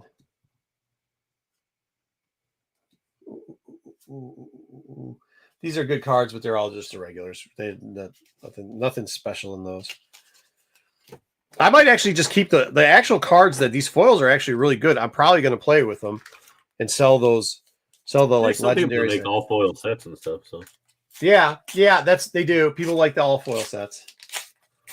That's usually once I start playing, I find out. Nope. Once I start playing and find out what I want to go with, then I try to chain my foils in so I can get the cards that are the more expensive ones to play with. So I figured that out myself. Oh wait, 1, 2, 3, 5, 6. All right, ready? Next one's gonna be it. Please be a legendary. Please be one worth a little bit of. It's rare. All right, well, and it's not cereals, but it's okay. I'll still take it. No. There's not supposed to be dupes in them. Deadly Venoms. It's supposed to be. I mean, there's a couple, but like it's supposed to be all prestige stuff, and I should probably put that one to the side. We'll calculate all of them out later, JJ, and see what my hits end up becoming. Dan, if you see another legendary while I'm here, let me know. I don't. You can get more than one legendary in the things. Is that a legendary? That is a legendary too. Home 1, foil legendary. But I think foil legendaries are going to start taking a hit, unfortunately, because... Yeah, when you have a set like this, they usually... Yeah, now you have a set like this, so there's going to be legendaries all over the place. These are upside down. I am terrible at this. I'm worse at this than comics, man. I'll be honest with you. The Razor Crest. I didn't pull one of these. I love this. Dude, Dom, Razor Crest is a good card in this deck. Yep. It really is. Okay. Is this a... Nope. Okay. So that's 1, 2, 3, 4, 5, 6. Put those on the back. All right. I should be good. It should be the next card. I miscounted. I count like an idiot. All right. Next card should be the right card. Did I? Oh, no. Did I get that already? Same good. Got 2 of those. But that's I don't know. That's a legendary. I'll take that. I'll take it. Because that was $38, right? I'll take 2 $38 cards. No, that one was 21. 21? All right. So sorry. No, we're all right. We're all right. We're all right. We're all right. I'm not mad. Can't hate the player. Gotta hate the game. Actually, looking at it, the some of the rares are, I guess, because they're more popular ships too. But ooh, look at that! Higher prices. This one might be something because this is a hyperspace foil. Neat. I mean, it's still common, but we'll keep that one to the side. Like what? Like how much, JJ? Look here. That's a dupe right there, but that's all right. So this was a dupe pack. Now remember, there's only like 10 in here. There's only 10 total cards in here, so it's going to be. You can get the starter cards too, though. Yeah, you can. Well, Vader was a starter card.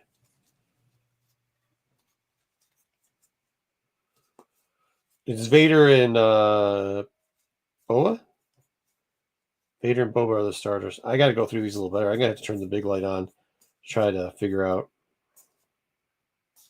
because I think I passed a rare here. Okay, that's the other hit. So I've got all those hits so far. Oh my gosh. If you get a cereal, please give us a cereal. We get a cereal. 1 foil, 1 non. I pulled 6 legendary or 6 or 7 legendaries. The foil version, like just the standard legendary foil of the Annihilator, is worth $28 right now, or listed for $28. So. I got Invincible. I got okay. Oh, I'll see if I got the Annihilator. I don't know if I have it or not. But see, that's one that I might play. There's Boba. Yeah, that's probably what's pricey. That's what's pricey. Oh, didn't get it, but this is actually a good card too. Dude, believe it or not, that a Dom, I have to resistance play guy? this card. Did you say resistance cards? Yes, it is a resistance guy. It sucks. Yeah. They have some good resistance cards. You know, I put them in my deck, like when I drafted stuff too. I put them in my deck if I'm playing. once you get the fireball and you get that, you get nice resistance heavy cards. Oh, there we go. Which one's this? Rondus. Still not. It's still a prestige, just not a. Are all the prestige foil ships? Yeah, because the prestiges are the ones that can be the serials, and it's all like it's not just all ships. It's all what are they called? Capital ships. Right. Yeah. Oh, like this red 5 does good. That's actually a good card to have. All right. Oh, so gotta show people the cards. 1 foil, 1 non. That's all again. That's nice. There we go. What's that? What'd you say? So it's the second Han Solo. Yeah. Yeah. I mean, like I said, like that's the one trick that I found out is if you don't care. It was just a Han Solo legendary? Is that what it was? Yeah, it's just a Han Solo. No, is it a Han Solo legendary? This is a legendary? I don't know. You tell me. Oh, yeah, it is. It is. It's a legendary. Is it foil or just hyperspace? I'm turning on the it's this one is just hyperspace, but I have a foil. Because Dom's right. Foil. I don't know. It's right now. It's listed at. I don't see the hyperspace, but the regular one's Turn on listed the at lights. $25. I'm getting old. Yeah. Yeah, check out that Han Solo. See what it's like in a hyperspace foil, because I got one. I'll have to kick back through these. Thank you, Dom, for that. I really wish they didn't name all these like the same. Yeah. It's really hard to look them up. Hey, 4 Deadly Venoms. No, I don't have. That's one I need. I need that and the prototype armor. That's pretty good. Did I already get that? Purgatory? Is that Profondant. No, they just all look the same. How the hell do you tell the difference between any of these capital ships, bro? Don't worry about it, JJ. We'll pull them all up in a little bit.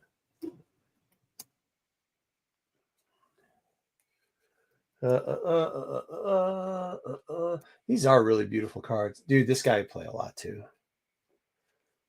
Need that one. What do you need, Dom? Oh, this fire spray. If you can get that in foil, it does really well. Yep. I don't think But you have one already. Did you get? You have. That's the second one you got. Yeah, the second one I got, but it's not foil. That's just hyperspace. If you get hyperspace foil, it does well. Who the hell is that? Paige. The sister. Paige, yeah. Mm-hmm. See, this is what's cool. You can play it as a regular card at 2 costs, or you can play as a pilot, and they get all these extra stuff as a pilot. So everybody goes there. The reason why I lost my first game was you have 30 card deck. I had 22 ships, right? And by the end of the game, I had 24 cards, and 22 of them were ships at the bottom of my deck. So I didn't get to pull any ships. So I got crushed right off the bat, which is like just a bad draw. Okay, that's cool. That's cool. That's not a legendary either. Don't get cocky, kid. Which one is that? Which one is that? It was just don't get cocky. Yeah. It says that? Oh, you're getting a legendary in every single one. Yeah. Yeah, it's called Every single pack, yeah. Well, good, you. Yeah, it looks like I'm getting one in almost every single packet. So it's kind of better, unfortunately, than our boy. Yeah, the Jared Yeager's worth $3. Really? How much is the fireball? I don't know. I can't look all of them. Fireball. This fire spray. It kind of sucks because it's in pre-release, so you don't have actual market prices. And then yeah, they'll only set like you have to go click through, and maybe you'll see one sale for it. And watch the resistance cards all be friggin' the best card. Dude, that guy, he's a good card because he's just single green, and like how you play a lot of the ships. Like if you can go green, it's not a bad option. Well, once you got you got a Hulda, which is I shouldn't have looked, but all right, let's go through the 6. 1, 2, 3, 4, 5, 6. Okay. Oh, oops. I put those in. I should put them on the back because I think one might. You never know if it's going to be a legendary. I'm sorry about how terrible I am at opening cards, but Dude, this is a cool one. My son, I played with my son. We did a pre-release at our house, and he used Gideon. Gideon is sweet in this. I'm gonna give this card to him because he's got the lightsaber that glows. That's really cool. Oh, look at that! What is that? Whose TIE fighter is it? Sabine's. Sabine. Remember, Sabine, when they hijacked it, she worked with the Empire, so she had a TIE fighter at the time. Yeah, so they hijacked one too, or something. Yeah. Well, she also was with the Empire, and she left the Empire, so it kind of. Yeah, she built the thing that killed all the Mandalorians. Killed the Mandalorians. Yeah. This comes in handy a ton because add-on. Dude, JJ, you got to get back into this one. This is so fun. The Mandalorian's a great card in this. That's a question. Okay. When she does meet up with the Mandalorians, you think they're gonna hate her? No. Who? Sabine. Oh, I don't know. I think probably. I mean, the planet got annihilated anyways. Small concern. I know. Point. Like it doesn't matter too much when your whole planet's been destroyed. I think they probably forgive her. That's true. Oh, dude, R2D2's slick because you put him on. He doesn't cost anything. It upgrades your guy to a 1/1, and then you can still put a pilot on top of it. No, yeah, nice. I used to like it. And it's hard to kill. He's very high. Hux it is. Hux. You're the trader? Huh? Oh, Hux, you're the trader? Yes. They've got some wild cards in this I'm not doing it to you. I just want to see Kylo Ren lose. Oh, that was so just barely written, man. Oh man, yeah, it was really bad. But it was under budget, Dom. It was under budget. So wait, they had to recoup that money. What's that? They had to recoup that money from being over budget on the other one. Right. Oh, this is sweet. I like that. Was that IG-11 or IG-8? IG-11 or 88. I mean, yeah. Oh, dude, this is a good one. That's a hyperspace Houndstooth, man. That's freaking boss ship, man. Houndstooth. Yeah, see, look, it's from the starter pack. This is a starter pack foil. This is a good card. We get Bosk. We were just talking about Bosk earlier today. Yep. Alrighty. Well, I definitely made my money back. I wish I would have bought two. Mm-hmm. I'm pretty sure I made my money back plus some at this point. Probably so. Might keep that Houndstooth though. I always like that. That's the problem that I have is very low of these. I'll just keep the ones I really love. That's really cool. That Red Squadron X-Wing is just awesome. That's common. It's common, but very playable. It looks like you get a prestige and a hyperspace in every pack. Is that some accurate? Yeah, pretty accurate. That's pretty accurate. Yep. Yes, they have they had that one. Show. Oh no, they had sideshow. Yeah. They haven't did anything. I'm surprised Hot Toys hasn't made the bounty hunters. Yeah, I mean, unfortunately, I think there's 1-2 packs left. I think all my hits are gone. I think I'm not gonna get anything, and I didn't get a great showcase, unfortunately. Who the hell is that? Echo Base Engineer. What? Hey, what they say in cards, a hit's a hit. At least you got a showcase. Yeah, at least I got a showcase. Yeah, I could have gotten none. Okay. Ooh, Falcon. Yeah, Falcon. That's gonna be a good one. Yeah, that's also one. That's the one on starter kit too. Those are the ones you kind of want to have. Nice. Yeah, Falcon's popular, I'm sure.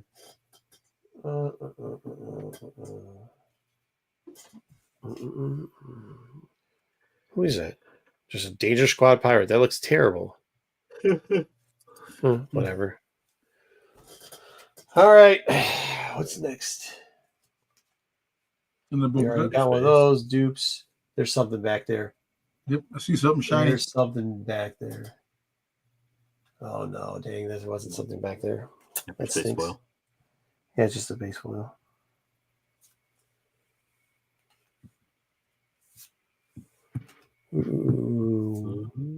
Is this the last pack? No, there's 2 more packs. Oh, okay.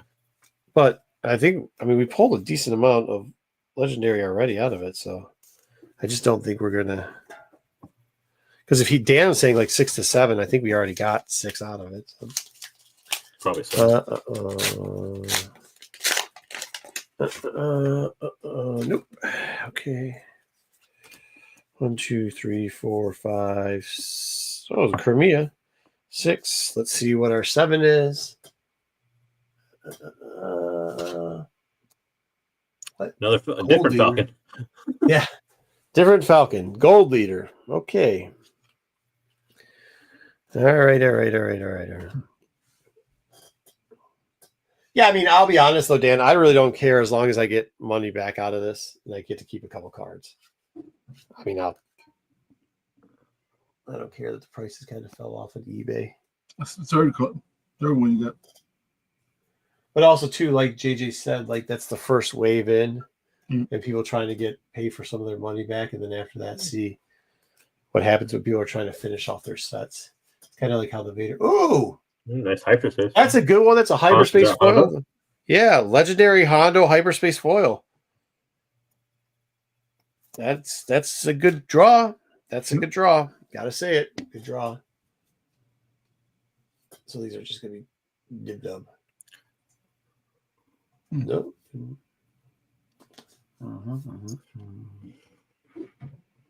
boss. I don't know who that was. Oh yeah, Crimea. Okay. Oh, that's not a bad one. Yeah.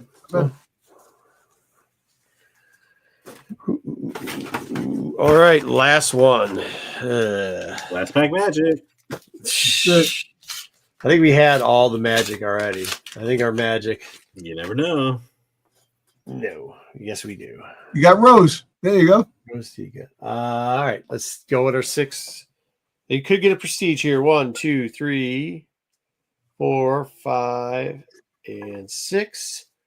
Oh, cool. Well, Admiral Yavin. We didn't have one of him before, so that's a good pull.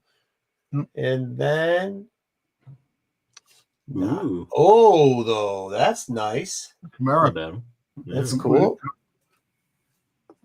All right. Well, that's all right. All right. Well, cool. There we go. We might get one more legendary. That's what we're kind of hoping for at this point. Well, that's the hyperspace. Hyperspace foil, but what is that? I don't know what that is. Just a shadow. Oh, that's all right. I'll take this. Another hyperspace foil. Oh, I think Good old diaper head. Yeah, good old diaper. Andor.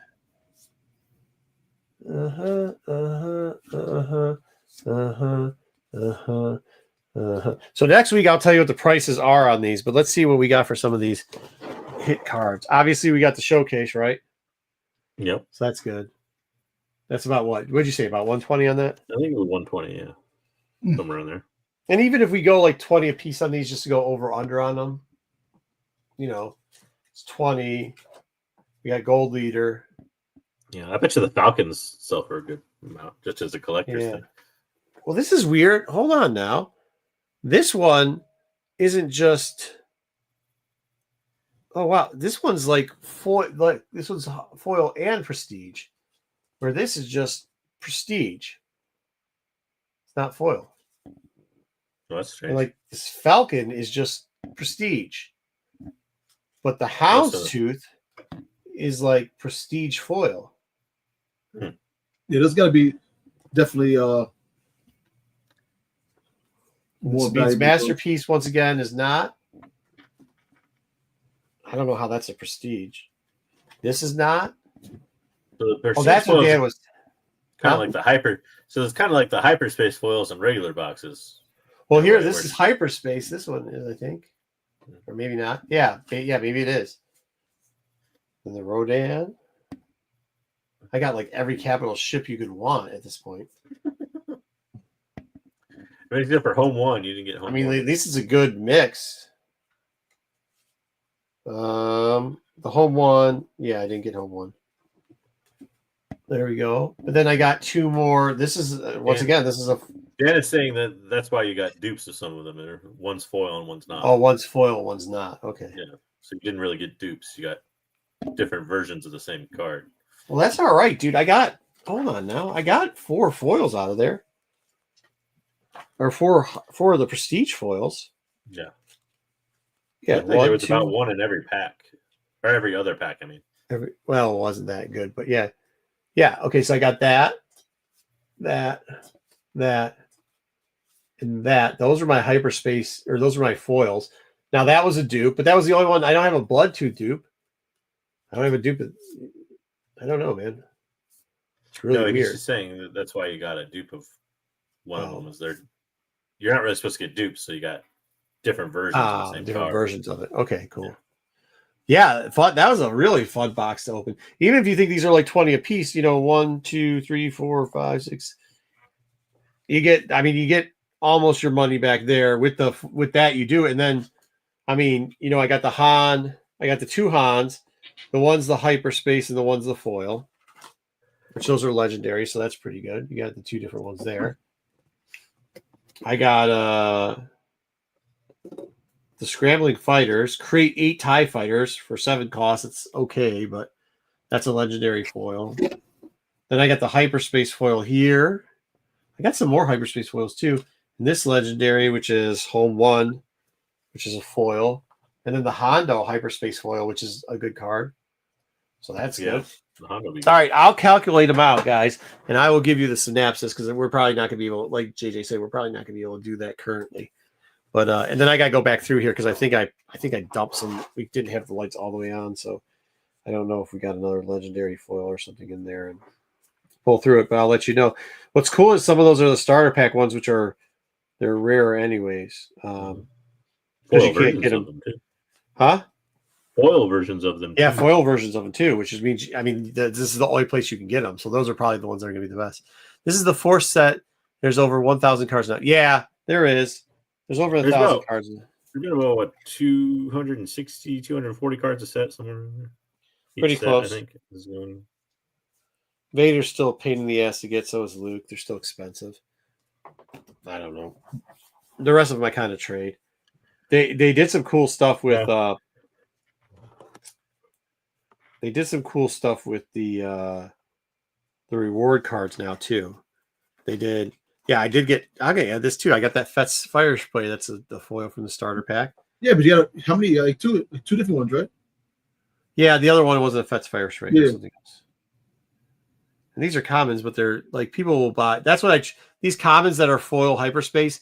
Some of them go for like $10-12. I trade them for like playable cards that I want. Mm-hmm.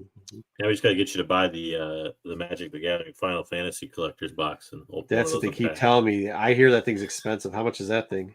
About $700. Holy heck, dude!